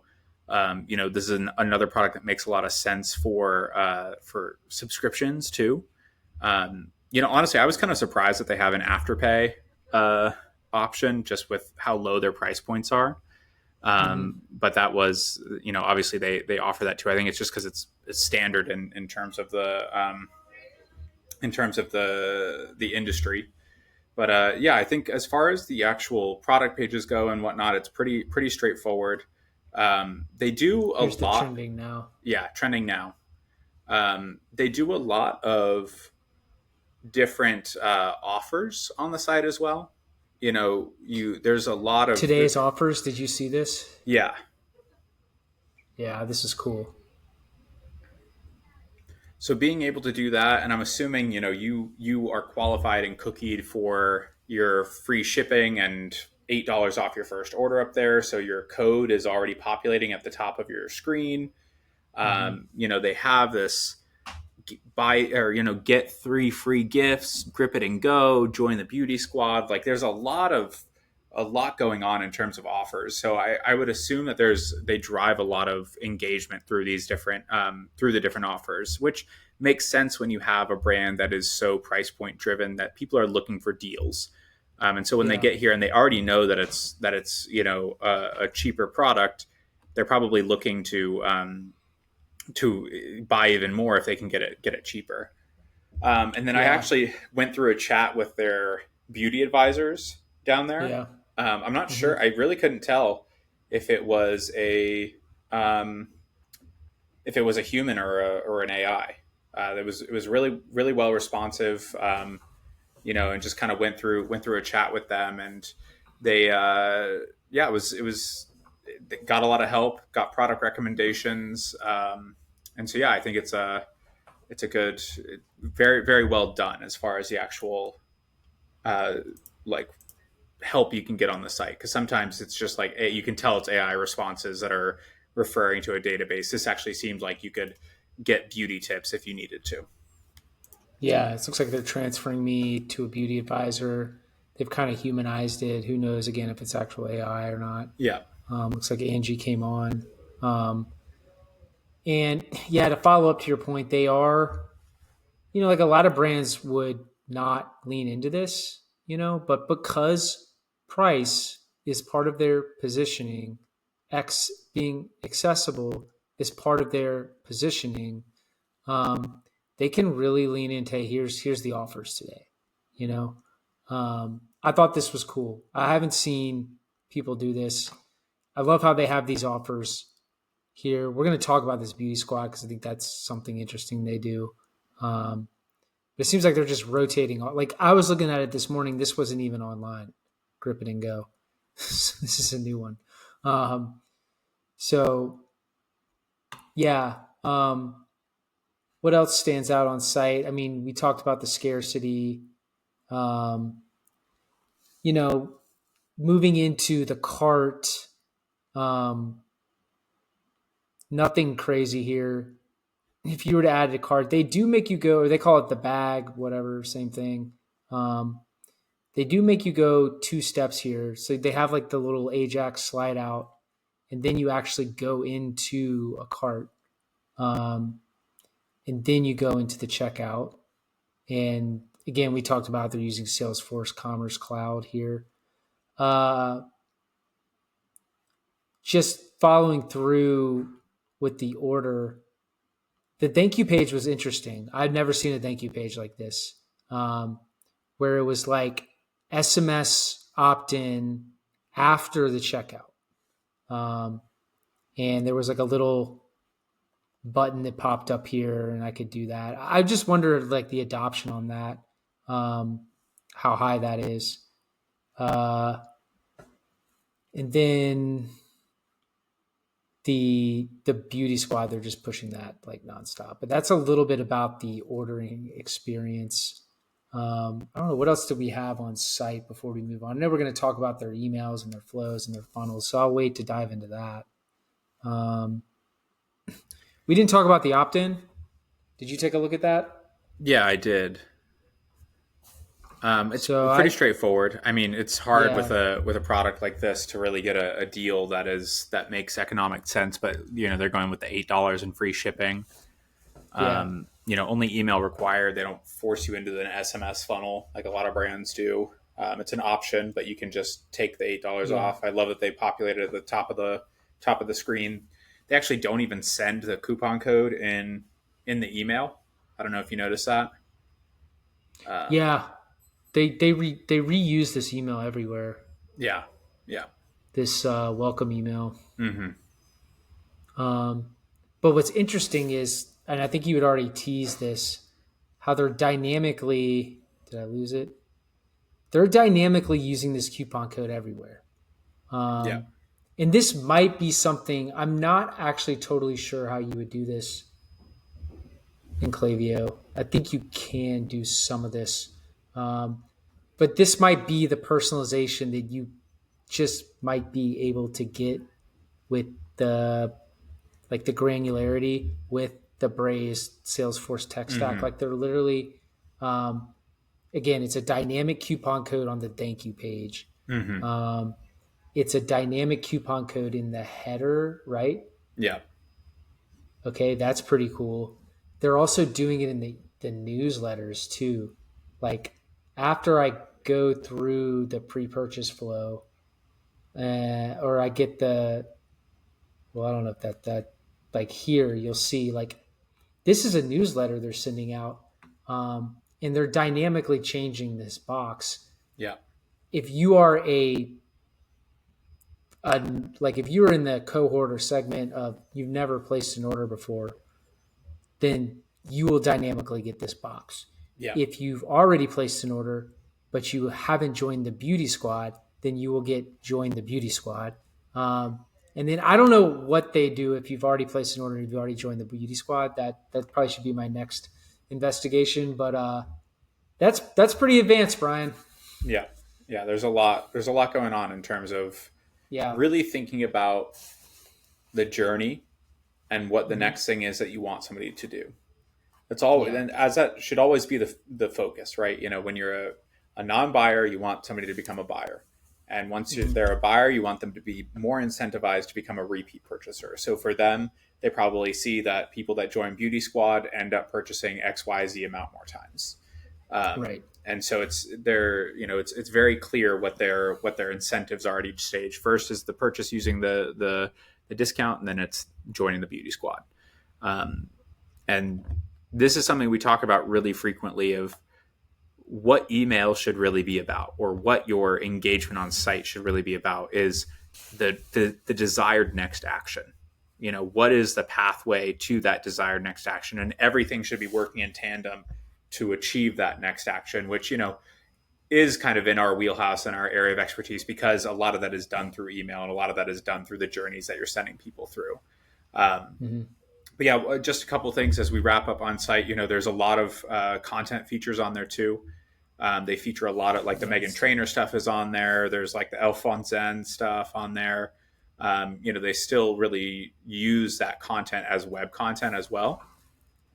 On their Yeah. homepage, they have their whatever is running on social is also running on the site too. Um, Right. and then they also, they have a massive content library. They have all of the Discover stuff. There's a ton of blog posts and their tutorials and whatnot. And then the whole E.l.f. Cares section was something that I thought was interesting too. This is where they have a lot of their like their social kind of goals. And this is. Did you see the? Did you see their content? There was we're changing the board game. Um, Yeah. so this is, there's a few different things in here, but talking about, the representation amongst boards. Oh, they're Um, actually putting this on their site because I saw this stat. I mentioned it earlier. They buried it though. It yeah, was like something their CFO mentioned, but it's cool to see that they're elevating this on their site. yeah. Go to learn more there, because they've got some great content and some really good angles in here as well. If you scroll down a bit, uh, the one that you might have seen before is like so many dicks, where it's basically that one. Yeah. Oh yeah, So yeah, it's like there's more people named Richard on publicly traded boards than there are of everyone, all other diverse people.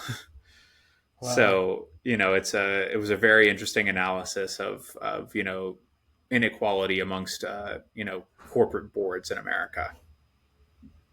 yeah, yeah. I mean, this comes back to the whole diversity and inclusion that we were talking about. Like they really own it. You Yeah. know, it's not just like because I'm a big fan of reading these annual reports, these quarterly reports, and it's you know um, I'm like, why is Blackstone or BlackRock or whatever talking about diversity and Yeah. equity and inclusion? Yeah. It's like, do you really care? Like, do you really, really care? You Right. know, Elf, like, they really, really care about it. Yeah. Um, it's cool. Um, yeah, and this is their board right here. Yeah. Um, what else on site? Let's talk about the beauty squad. This is like their loyalty program, I guess, Mm-hmm. but it's so much more. Um, when I looked at it, like everything comes back to this. Um, you know, one of the coolest things I found about this, Brian, was that you can get rewards from your Anywhere you actual buy. retail transact. Yeah, Yeah. I you just thought that upload was the awesome receipt. too. Mm-hmm. Yeah. Um, there's like controversies about loyalty. I've heard, in my general opinion is like most of them kind of suck. You know, um, like your standard loyalty program that you use if you're a D2C store, if you're just going to roll out like a generic loyalty program with like one of these apps, like it's not really that good. But the ones that do it really well, like it can be a game changer for them. Yeah, yeah, and I think that they have the ability to do it, and they've really nailed it here. These are the Yeah. kind of like dream features that I think people want in a loyalty program, and the fact that they're able to do it is they have the scale to make something like this happen. Yeah. Yeah. So you get points. Free products, Obviously, birthday gift, yeah. yeah. When you log in, you can see the amount of points you have, which is, if you're your standard small business mid market Shopify store Hmm. can do that with these apps, but for a business like this that's in the enterprise publicly traded company using more enterprisey tech stack apps, that's actually I have to give the tip of my hat to that Yeah, they're able to be this personalized at this level of scale for a yeah, 20-year agreed, old company. agreed. Yeah, this is definitely a highlight of their business, and a great, when we talk about what can people take from brands when they're looking at this and like what can I implement, this is something that is worth a deep dive in itself of like how is this happening, how is it possible. But my guess is that it's a Yeah. lot of it's that's difficult to find, and there's a lot of custom work going into how they're able to scan receipts and give you loyalty points for your purchase at Target. Yeah. I think this playbook is great for, people that are definitely want to scale. They're maybe you work at an e-commerce store and you want to scale into the buildings. But I think honestly, like if you are working at Unilever or Procter and Gamble or one of these massive CP&G holding companies, this is the playbook for you Hmm. too. Like this is how you should run one of these billion-dollar portfolio companies or Yeah, portfolio brands. yeah, agreed. Um, they're very nimble. Um, they jump on these trends really quickly, uh, and they execute. They move very fast and they execute well. Something that I have not seen necessarily those types of brands. All right, what else are we talking about here? So, is there anything else on site? No, let's jump into emails and talk about their flows and campaigns. Okay, let me pull up our. So we have the emails. Well, why don't you start talking about the emails while I Yeah, pull up our sounds little great. email guide that we Yeah, have. so this is I love seeing this. This is a textbook example of really well put together design systems, a consistent visual language, and efficiency and scalability. So if you look here, I pulled out some examples of all three of these text blocks are similar headline. They have the same style of body text, same style of button and CTA there. Then you'll see these kind of hero images all are similarly designed as well. They have, product feature image with, this accompanying text and the arrow kind of pointing to whatever they're talking about. And then the next ones, these are more like category or product images as well that are using the same design in terms of these like new bubbles or the bestseller kind of call outs there. And what gets me so excited about this and why I care and why I think you should care is that this is what allows them to send as many emails as they do. Again, I'm going to say this is how. We talk to brands all the time that want to do 25 campaigns per month, and they want to do this and this and this and this. All of that is great. I want to help you guys send 25 campaigns per month, but the thing is you cannot send 25 completely new, completely bespoke emails per month unless you want to have a 5-person team that's dedicated just to doing that. And And because they quit 3 months later. Right, because they're burnt out on trying to come up Yeah. with 25 individual campaign ideas every Yeah. single month. And so Right. this is how you do it at scale. You choose different campaign segments that make sense to you, such as a testimonial, a product feature, community engagement, celeb or content feature, viral on TikTok, new revivals, whatever it is that you're going to repeat over and over again. And you make sure that you have blocks that are easily changeable, easy to update, easy to stay consistent with. And then all of a sudden it changes from it being a 4 hour engagement to trying to get a new email together to a half-hour thing of writing the new copy, grabbing the right images, getting it sent over to your designer to kind of like spruce it up, and you're ready to send it. And so this is a super dialed in email design system. There are tons of repeated blocks all through the entire thing. They pretty much only use one template for all of their emails. There's very little, changes between what they're doing. And this is what pushes their campaigns and allows them to be essentially prolific in the amount that they are sending. And I harp on this all the time. And I guess one thing to say is, like, if it's good enough for $1 billion company, it is good enough for the 5, 10, 15, $20 million brands that are trying to replicate this type of success. And it just shows that the focus here, just like with their branding, just like with their product creation, is on the business. The focus is on the actual efficiency and scalability, and how do we get this momentum moving and keep the momentum going by using systems that are going to allow you to scale faster. And it's so I never miss an opportunity to talk about campaign angles and email design systems, because that, I think, is a secret that not many people really fully understand, how much time that reduces in the creation process. Yeah, I mean, I think that what you what you see, I mean, there's so much there that Brian just mentioned. I mean, the biggest thing that I see is, Elf is sending like 30 emails a month. That's like pretty high. That's like almost an email a day. Sometimes they're sending multiple emails a day. And a lot of these brands that we break down are doing like 20 plus, 15 plus a month. And even that is challenging. And I think where it just depends on where your brand's at. If you're a brand that is struggling to get campaigns out, and let's back up for a second. Like, the reason they're doing these 30 plus sends a month is probably because it's driving revenue. Okay.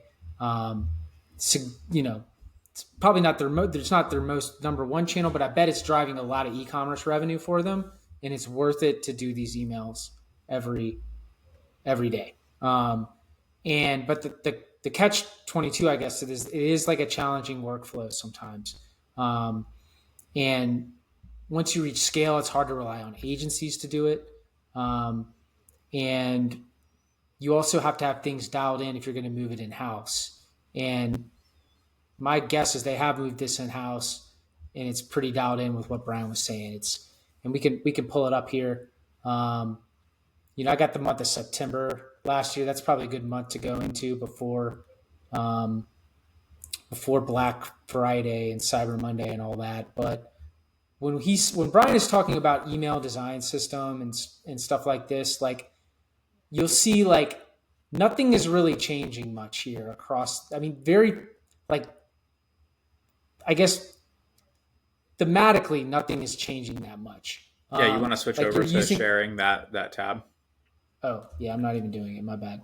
Um, so this is the month of September last year.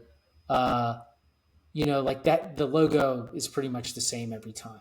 Um, they're basically changing out the hero every single time. I think these are image blocks. I'm not sure. Um, you know, they're using this 100 beauty squad. Like, they mention the beauty squad in every single email. And again, Every I don't know email. if this is Yeah. dynamic or, but every email is the same block. So you don't need to go to your designer every time you do a send and be like, hey, I need a new beauty squad block. You're just dragging it over. Yeah. And again, that just saves so much time on the workflow. Look at how The basic footer, those the product blocks are. yeah, That these are almost looks just like a stock product block. These are just stock dynamic product blocks here, probably from Braze or Salesforce or whatever. Um, it's the same footer every single time. It's the same bottom navigation every single time. The same, don't forget, upload your receipt from Amazon. All they're doing is changing out this creative, you know, the subject line. Maybe they have to change the segments, and then they go through quality control probably. That's it, you Yeah, know. I mean, look at this email, these two right here, the go undercover and you need a new lippy. So this, let's scroll through these emails real fast. They're the exact same email. Yeah, It's keep just different going. images. But even more so than that. So it's the exact same email with different images. Mm-hmm. Keep going, keep going.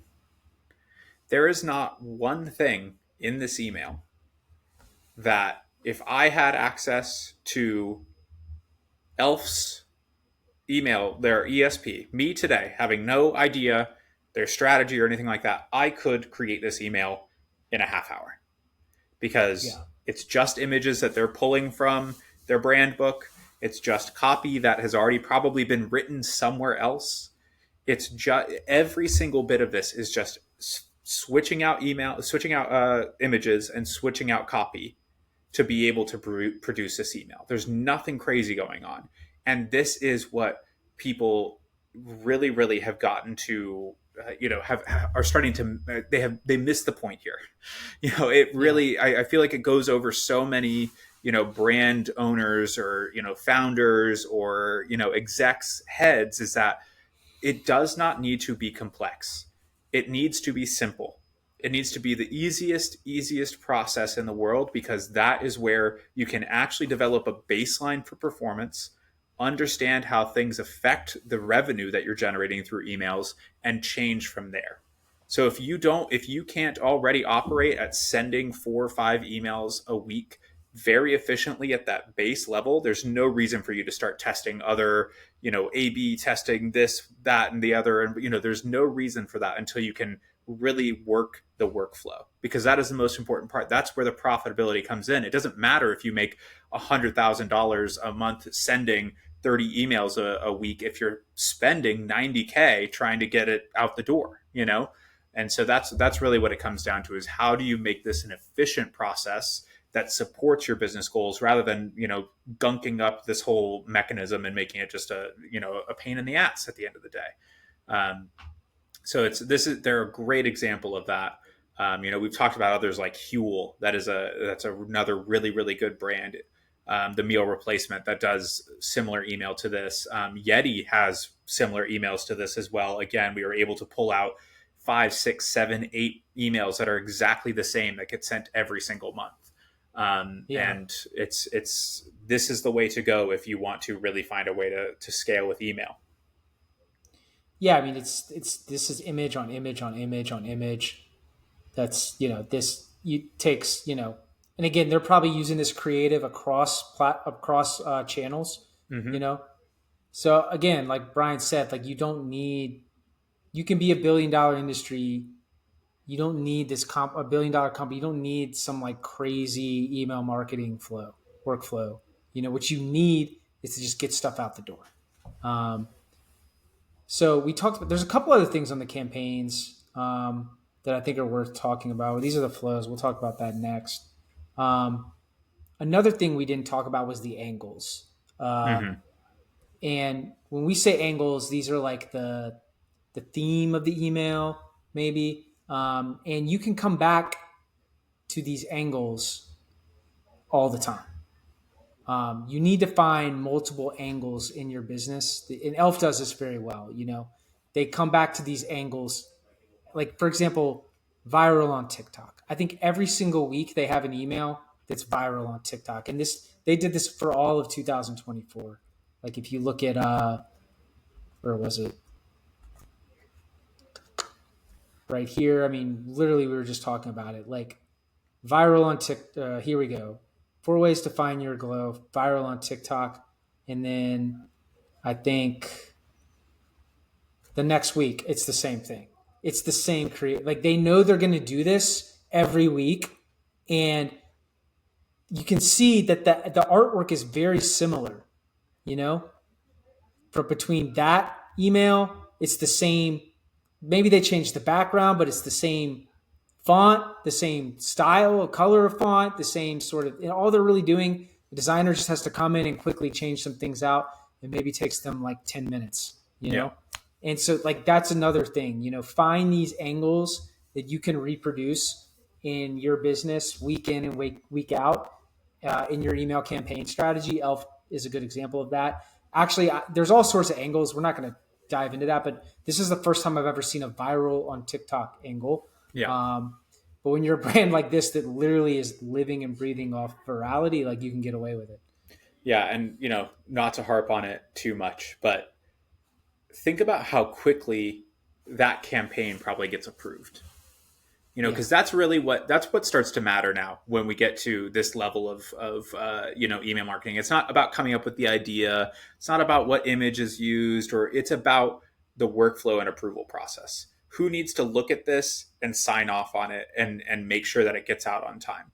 Because that's really what the marketing manager or director of retention, whatever their KPIs are always tied to the revenue and how it's actually performing as a channel.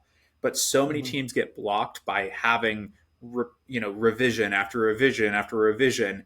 And when you have something like that viral on TikTok, layout, wherever we know what it is, we're already essentially pre-approved to send this email out. We just need to make sure that the content is updated. And so it ends up being Yeah. something that, like, hey, Will, like, I've got the viral on TikTok email ready for this week. You jump in there, look at it, you're like, okay, good to go. I already know what I'm expecting from a viral on TikTok email. It looks like what I'm expecting. Let's send it out. Yeah. So yeah, I mean, that's, find these angles, in your own business. I mean, some other ones that they have that are, the viral on TikTok was the one that really stood out to me. But every collab, I mean, that's easy, like Mm-hmm. they did collabs with, like, what do we, I had, Tinder was one we just saw. Yeah. You talked about one on Liquid Death. Um, I think they did some other ones like with American Eagle. They did one with Chipotle. Mm-hmm. Um, and this is a playbook a lot of brands are doing, Yeah. but every single collab has a campaign that goes along with it, has a Facebook ad that goes along with it, has a display ad that goes along with it, has something on the site that goes along with it. Maybe there's a dynamic block in the flows that goes, this is like how these high value big brands operate that can actually execute. Yeah. Yeah. What else do we have on campaigns? I mean, we talked about the dynamic blocks they were using on the coupon codes. Yeah. We went through the beauty squad. Yeah, I mean, well done here. It doesn't need to be this, this is not going to win like awards for email design, but I bet this drives a ton of revenue and Awards don't pay the bills. awards don't pay the bills. Yeah. Yeah, there's not a What? lot to talk about because it's a simple strategy. Yeah. And Yeah. that is the key here when you hit this level is simplicity. Um, so Simple yeah, scales, baby. simple scales. Okay. Let's move into flows. All right. Um, So I talked about Braze. They're using Braze for SMS, email flows, email campaigns, I would imagine too. It's single opt-in. So if you don't know what I'm talking about, when you opt in on the pre-purchase flow or in the abandoned checkout or something like that, or on their site in like a footer, um, you opt in right away. You don't need to go back to your inbox and confirm that you meant to opt in here. You see a lot of these bigger brands do that, for a variety of reasons. Sometimes they just don't even know the difference between double opt-in and single opt-in, but the ones that are more dialed in, maybe they have hackers coming in, they need to protect the brand. But with without, it was single opt-in. The flows that I observed, I'm not saying these are the only flows they have, but these are the ones that I observed, was the pre-purchase flow, the browse abandonment flow. They had transactional emails, and they had a post-purchase. And we can dive into that in a second. Is there anything that you noticed from their flows, Brian? No, I was just an observation though is that they have a really heavy campaign load, Right. which to me, sometimes signals uh, that, and I've noticed this with other beauty brands, ones that we've worked with too, where we've kind of overhauled their entire flow strategy because they kind of get into this rhythm of just sending a campaign a day, um, that they don't really focus on flows because that's kind of filling the pipeline of the purchases that they need. And so, I wouldn't be that surprised if they have a little bit of a thin flow strategy. From what I saw, I opted in multiple places with, different extensions on my email, and I got the same email every time. Um, the I wouldn't be surprised if they just rely more on their campaigns in general. The other side of this is that I'm sure email is a decent driver, but they are not necessarily, it's not the Gen Z way or the Gen Alpha way to be, really email heavy. This isn't people that are checking their emails all the time, and I don't know if this is really like their primary channel for even re-engagement and retargeting. Um, but yeah, let's jump in and look at it a little bit. But I do think that for me, I think they probably win with their campaigns because it's a little bit faster, a little bit more, it keeps up with their. The reason that it's so important is that there's so much trendy, content that they're doing that you can't keep your flows fresh enough. So they probably just have something in place that, hits the mark on what they need, but then they do more of the heavy lifting with their campaigns. Yeah, great points. Yeah, I mean that makes a lot of sense. Yeah, I mean we have seen that a lot of these Gen Z brands, Gen Alpha, like email is less important. Right. And I think that's a really good observation that yeah, because things are moving so fast that it's hard to keep your flows up to date, and they just use the campaigns to do that. Yeah, if you're Um, selling, appliances, yeah, refrigerators and, ranges and things like that, sure, it makes sense to have really extensive, because it's a high purchase point and, it's not changing that often. But if you're selling $6, $7, $8 products there's a new viral one every week, you're going to want to be a little bit more agile and nimble. And so there's probably more emphasis on the campaigns. right. Let's pull up. Let's just go through some of the flows real quick, though. Cool. Um, I have it pulled up in the funnel breakdown here. So we kind of already went through the pre-purchase flow. Um, I think this is the browse. Again, it's hard for us because we don't have access to it and we're just sort of guessing. This is what I think the browse abandonment flow was. Um, Honestly, was a little unimpressed with it. It's very basic. Um, the subject line was something around me viewing products, which is interesting. And they're just sort of uh, replicating the same email. Like, don't forget, or, they just basically changed the copy, um, the copy at the top. I think it's the same. Yeah, they Yeah. just basically use the same image and they change it. Um, Well, this is a good place to say, if anyone from E.l.f. is watching and you do want to improve your flow strategy, yeah.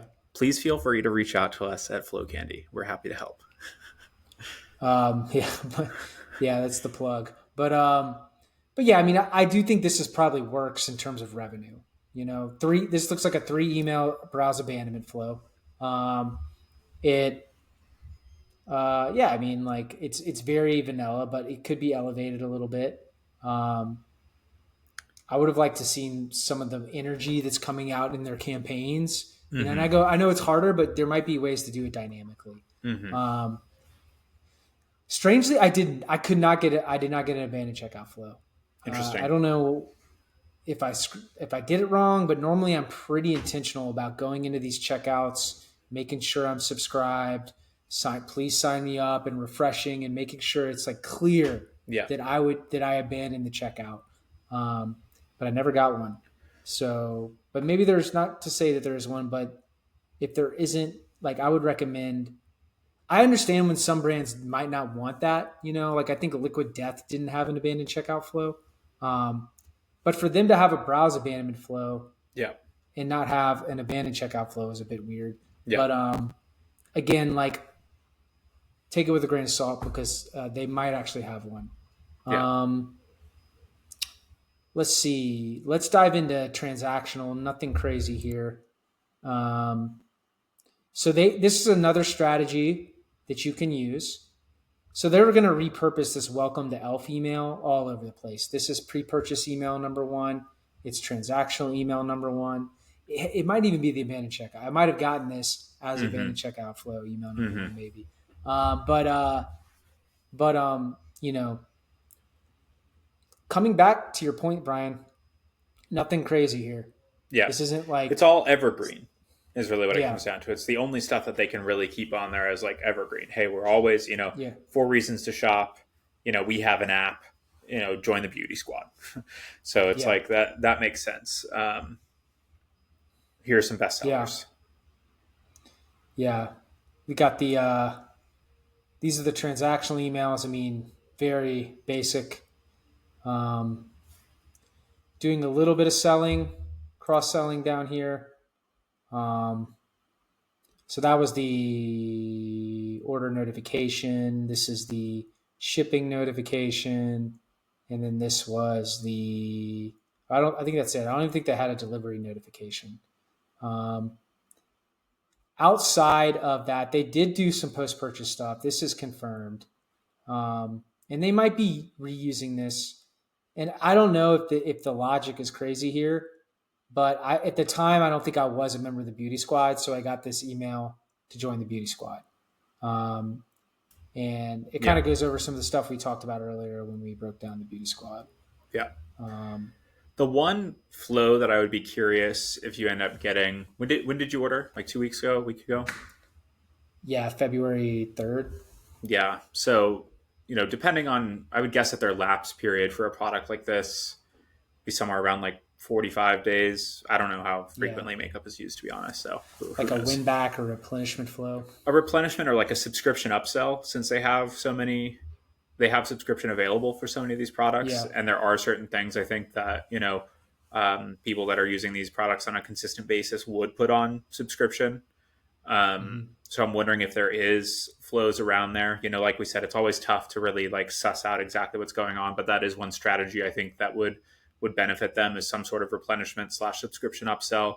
Start with trying to get people onto the subscription, and if not, sell them on the one-time purchase replenishment.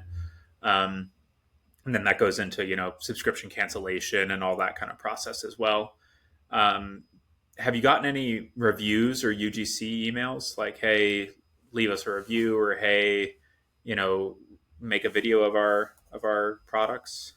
I don't think I got any of that either. Okay, because that's definitely something that they should be doing, since they thrive off of that. It's just like, hey, make a video and share it on TikTok and use this hashtag. Yeah. Let me just pull it up. I mean, I think most of the stuff I've been getting is newsletters.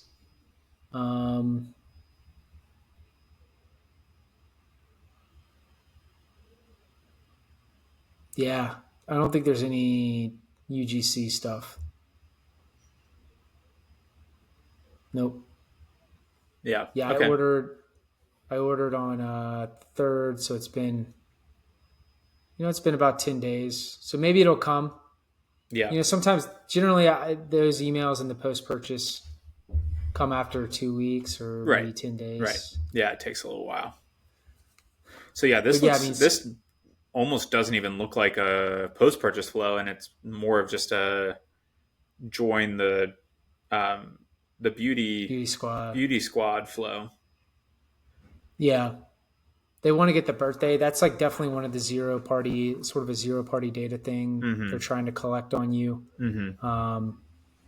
That just, probably because when it's your birthday, they'll send, there's probably some happy birthday flow or something Right. they have. I think you get a free gift. Free gift. Yeah. This was cool. Here we go. They got, Is this not a? this is more, I don't know if it's like a replenishment flow. It's more of like a, hey, because this is what I ordered. I ordered the bronzer and contour. Okay. If you can't tell, I put it on my face, but interesting because it's kind of like a it's the angle here to me would be like, okay, this is the product you have, like let's educate you on that product. Mm-hmm. um, but I'm not sure that's actually what they did. Let me see if I can pull up that exact email. What is it? Elfing obsessed.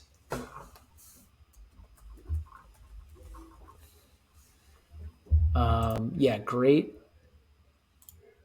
elfing choice. I do like how they use that in their branding. Yeah. um, and then they just send me back to a category page, which is interesting. Okay. It's kind of a weird one. You Yeah. would It seems like ideally it. you It would looked like it would be a testimonial or like UGC yeah. request. You know. Um, No, yeah, it should. It's weird because this is clearly a dynamic block, mm-hmm. you know, and the subject line is dynamic.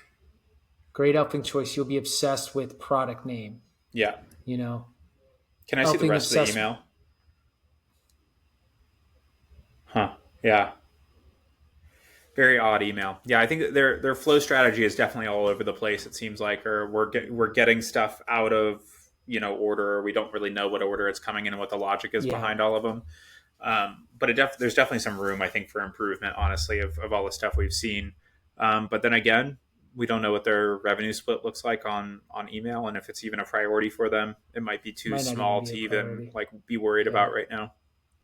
yeah. Yeah, Um, but anyway, okay, so that's what I saw in the post purchase. I think that's it. yeah, yeah, We already went over. I don't think there's any more flows. yeah. Yeah. Well, while Should you're we move there, on? let's talk about let's finish your journey. Let's talk about the unboxing. What that looked like for you. Anything special? Oh yeah, unboxing. Nothing crazy. I ordered a small product, Mm-hmm. just one. Um, the packaging was branded, which is kind of cool. Yep. You'll see like uh, you tend like I ordered something from Fenty and I've ordered something from Rare. Two premium brands, Mm-hmm. but I don't think I think Rare's actually was pretty elevated, but Fenty's definitely was not. Um, like Fenty's would like the PO said it came from like fulfillment or something, Mm-hmm. like some of these brands. Uh, Nothing crazy here, just sort of a bubble wrap around the product I ordered, and then we have the camo Okay. liquid So bronzer exactly, contour. and that's a shelf box as well. So like you Yeah, can and see this is the like what I've got yeah it right here. you can see the eye hole there on the top as well. Like that Yeah, goes straight onto a Target shelf. yeah, Um, so yeah, nothing special about the boxing or anything like that. Okay, cool. yeah. So that's the basic flow, and then we've already talked about some of the newsletters. We should move on. Yeah. Um, let's talk about Amazon. Um, this is Amazon was interesting to me. Um, I don't know if you want to kick it off or me. No, go for it. Yeah, so I think that what's interesting about Amazon from my perspective with e.l.f. and something that I think is a little bit different than some of the other brands we've looked at is so they obviously have a great brand. We've spent what two over 2 hours talking about it. Their top keywords to their website are branded. Um, stuff like e.l.f. makeup, e.l.f. cosmetics. And that is true with Amazon too. Like a lot of people are using those search terms, but they are also ranking very, very highly for non-branded terms, like ranking organically. Like they rank number one for lip oil. Um, their primer, which is another one of their top sellers, ranks number three in the entire on all of Amazon for just the term makeup. Um, and they rank number one. If you just search primer, they rank number one, two, and three organic. They have three listings that rank organically. I'm not talking about the sponsored ads. I'm talking about what actually pops up. Um, so I found that very interesting. That's kind of cool that they are um, that they have that. I forget the terms for that, but you know, that they're not just, they're driving sales not just from the brand here. I feel like, Yeah, no, they're very they're optimized as far as the like, yeah, you know, SEO and the keywords and, you know, yeah. reviews, and it's a very Part of it, well optimized yeah, you know, Amazon pages. part of it is the price point too, the accessibility. You know, Mhm. it's hard to rank number one for lip oil if you're um, Chanel, Yeah. because Yeah. it's just like, if you're totally new to Amazon, how Amazon works is, um, what how you get ranked by Amazon. Obviously, is a business, a capitalistic business. They're going to rank. They're going to organically put listings up that drive the most sales. Um, so if you rank number one for lip oil or you rank number three for makeup, it's because that listing drives a lot of revenue, and gets a lot of sales. So Amazon is going to rank it higher. Yeah. Yeah, and I mean it's a very like all of their products are super prime worthy, you know. Mm-hmm. Buy it now, get it Yes. tomorrow. You know, it's a very easy sell on Amazon. Right. Yeah. Yeah. Moving on. Um, you know, when it comes to their competition, it gets a little bit more competitive here with some of those competitors that are in the lower price point market. Mhm. Um, like we literally talked about NYX and Maybelline. These are, I think, are like the competitors. Maybelline, the two competitors they have that are like really kind of in that more higher quality, uh, lower price point, segment that E.l.f. is dominating in. And we talked about how E.l.f. is killing them online because of the innovation engine, because of the virality, and all the stuff we've talked about. But they're also beating them on Amazon just organically. Yeah. Yeah, I mean, it's clear what this kind of mixture can do. They have, you know, it's not just the like low price point. Yeah. You know, at the end of the day, we're kind of getting towards the end of the episode here. It's like if I really have to sum it up of like why does this brand work? It's not just the Mhm. price point, it's not just the virality, it's not just the positioning, it's the combination of those three. You know, it's Right. really the low price point mixed with this like trend driven you know, insight into what's actually happening in culture, and then reinforcing that with like quick access and very easy to get, and very quick turnarounds and dupes of the more expensive things. So giving everybody access to this thing very very fast, whether that's through Prime or through their website or at Target. You know, you can see it on TikTok and pick it up at Target right now. You know, whereas a lot of other things might not feel that accessible. Like if you have to go to Sephora to grab, you know, like the one celebrity brand that is only at Sephora. And so, you know, there's a lot of benefit here of like that is why this works. They're you know, NYX and Maybelline. Maybelline is a legacy brand, has a lot of exposure, a lot of retail exposure, but they don't get digital nearly as well, and their products are a little bit more expensive. You know, and then NYX might be the price point, but they don't get digital. They're not digital first. They don't have that same kind of presence that E.l.f. does across the board that is really driving the actual awareness of the brand. Yeah. Um, yeah.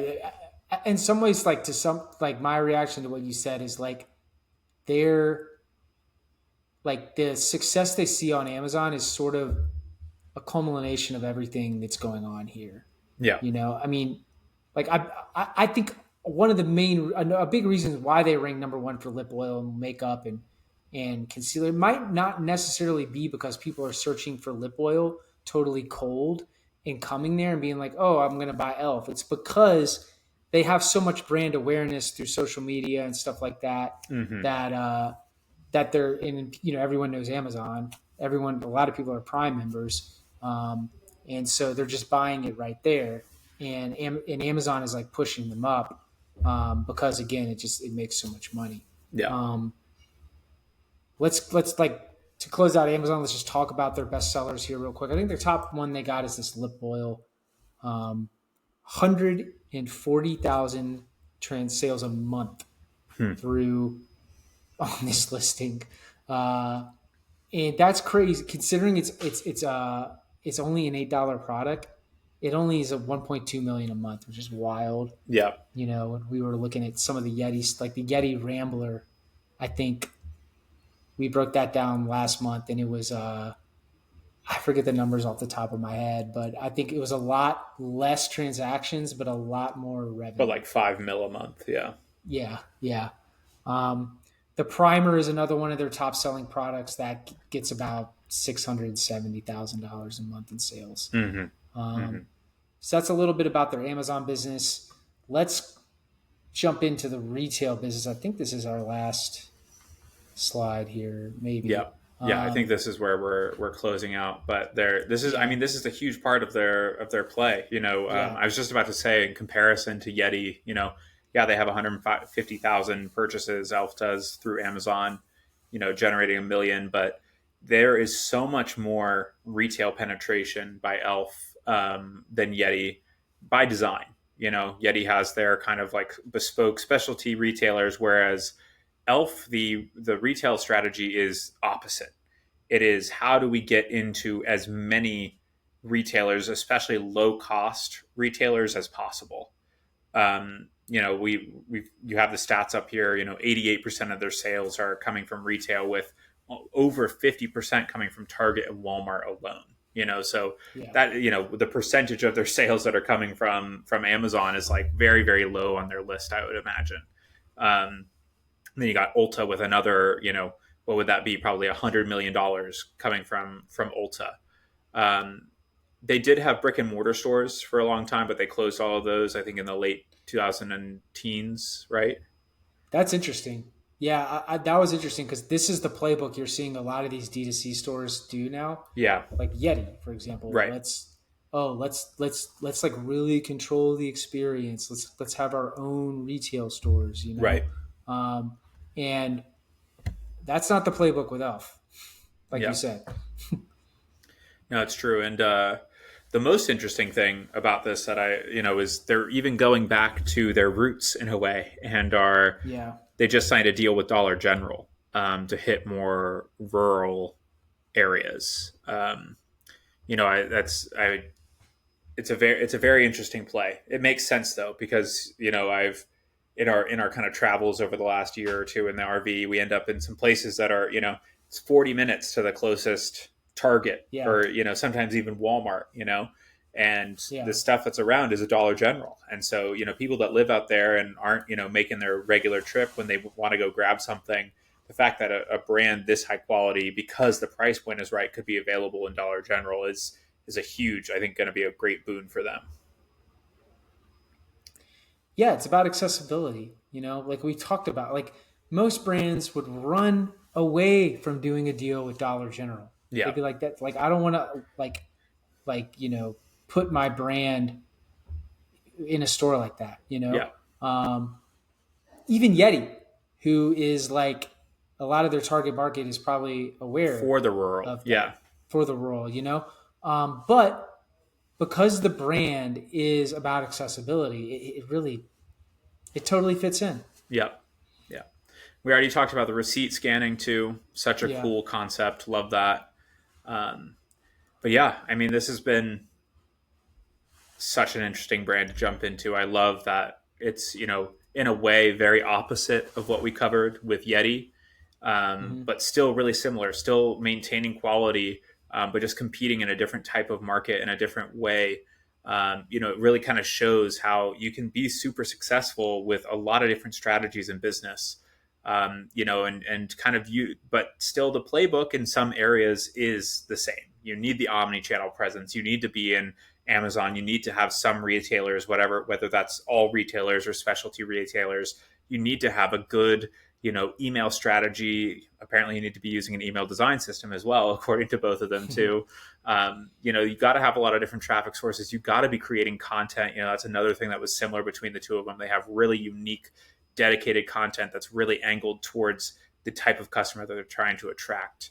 Um, but yeah, this has been a fun one. Yeah. Thanks again for watching, guys. And again, we give it all of this away for free. You want the slides? you want the funnel breakdown that we shared, the email breakdown that we shared, the audit that we did too, just go to flowcandy.com/elf and you can download it all for free.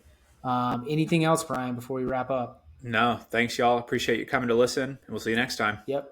We'll see you on the next one. Later, everybody.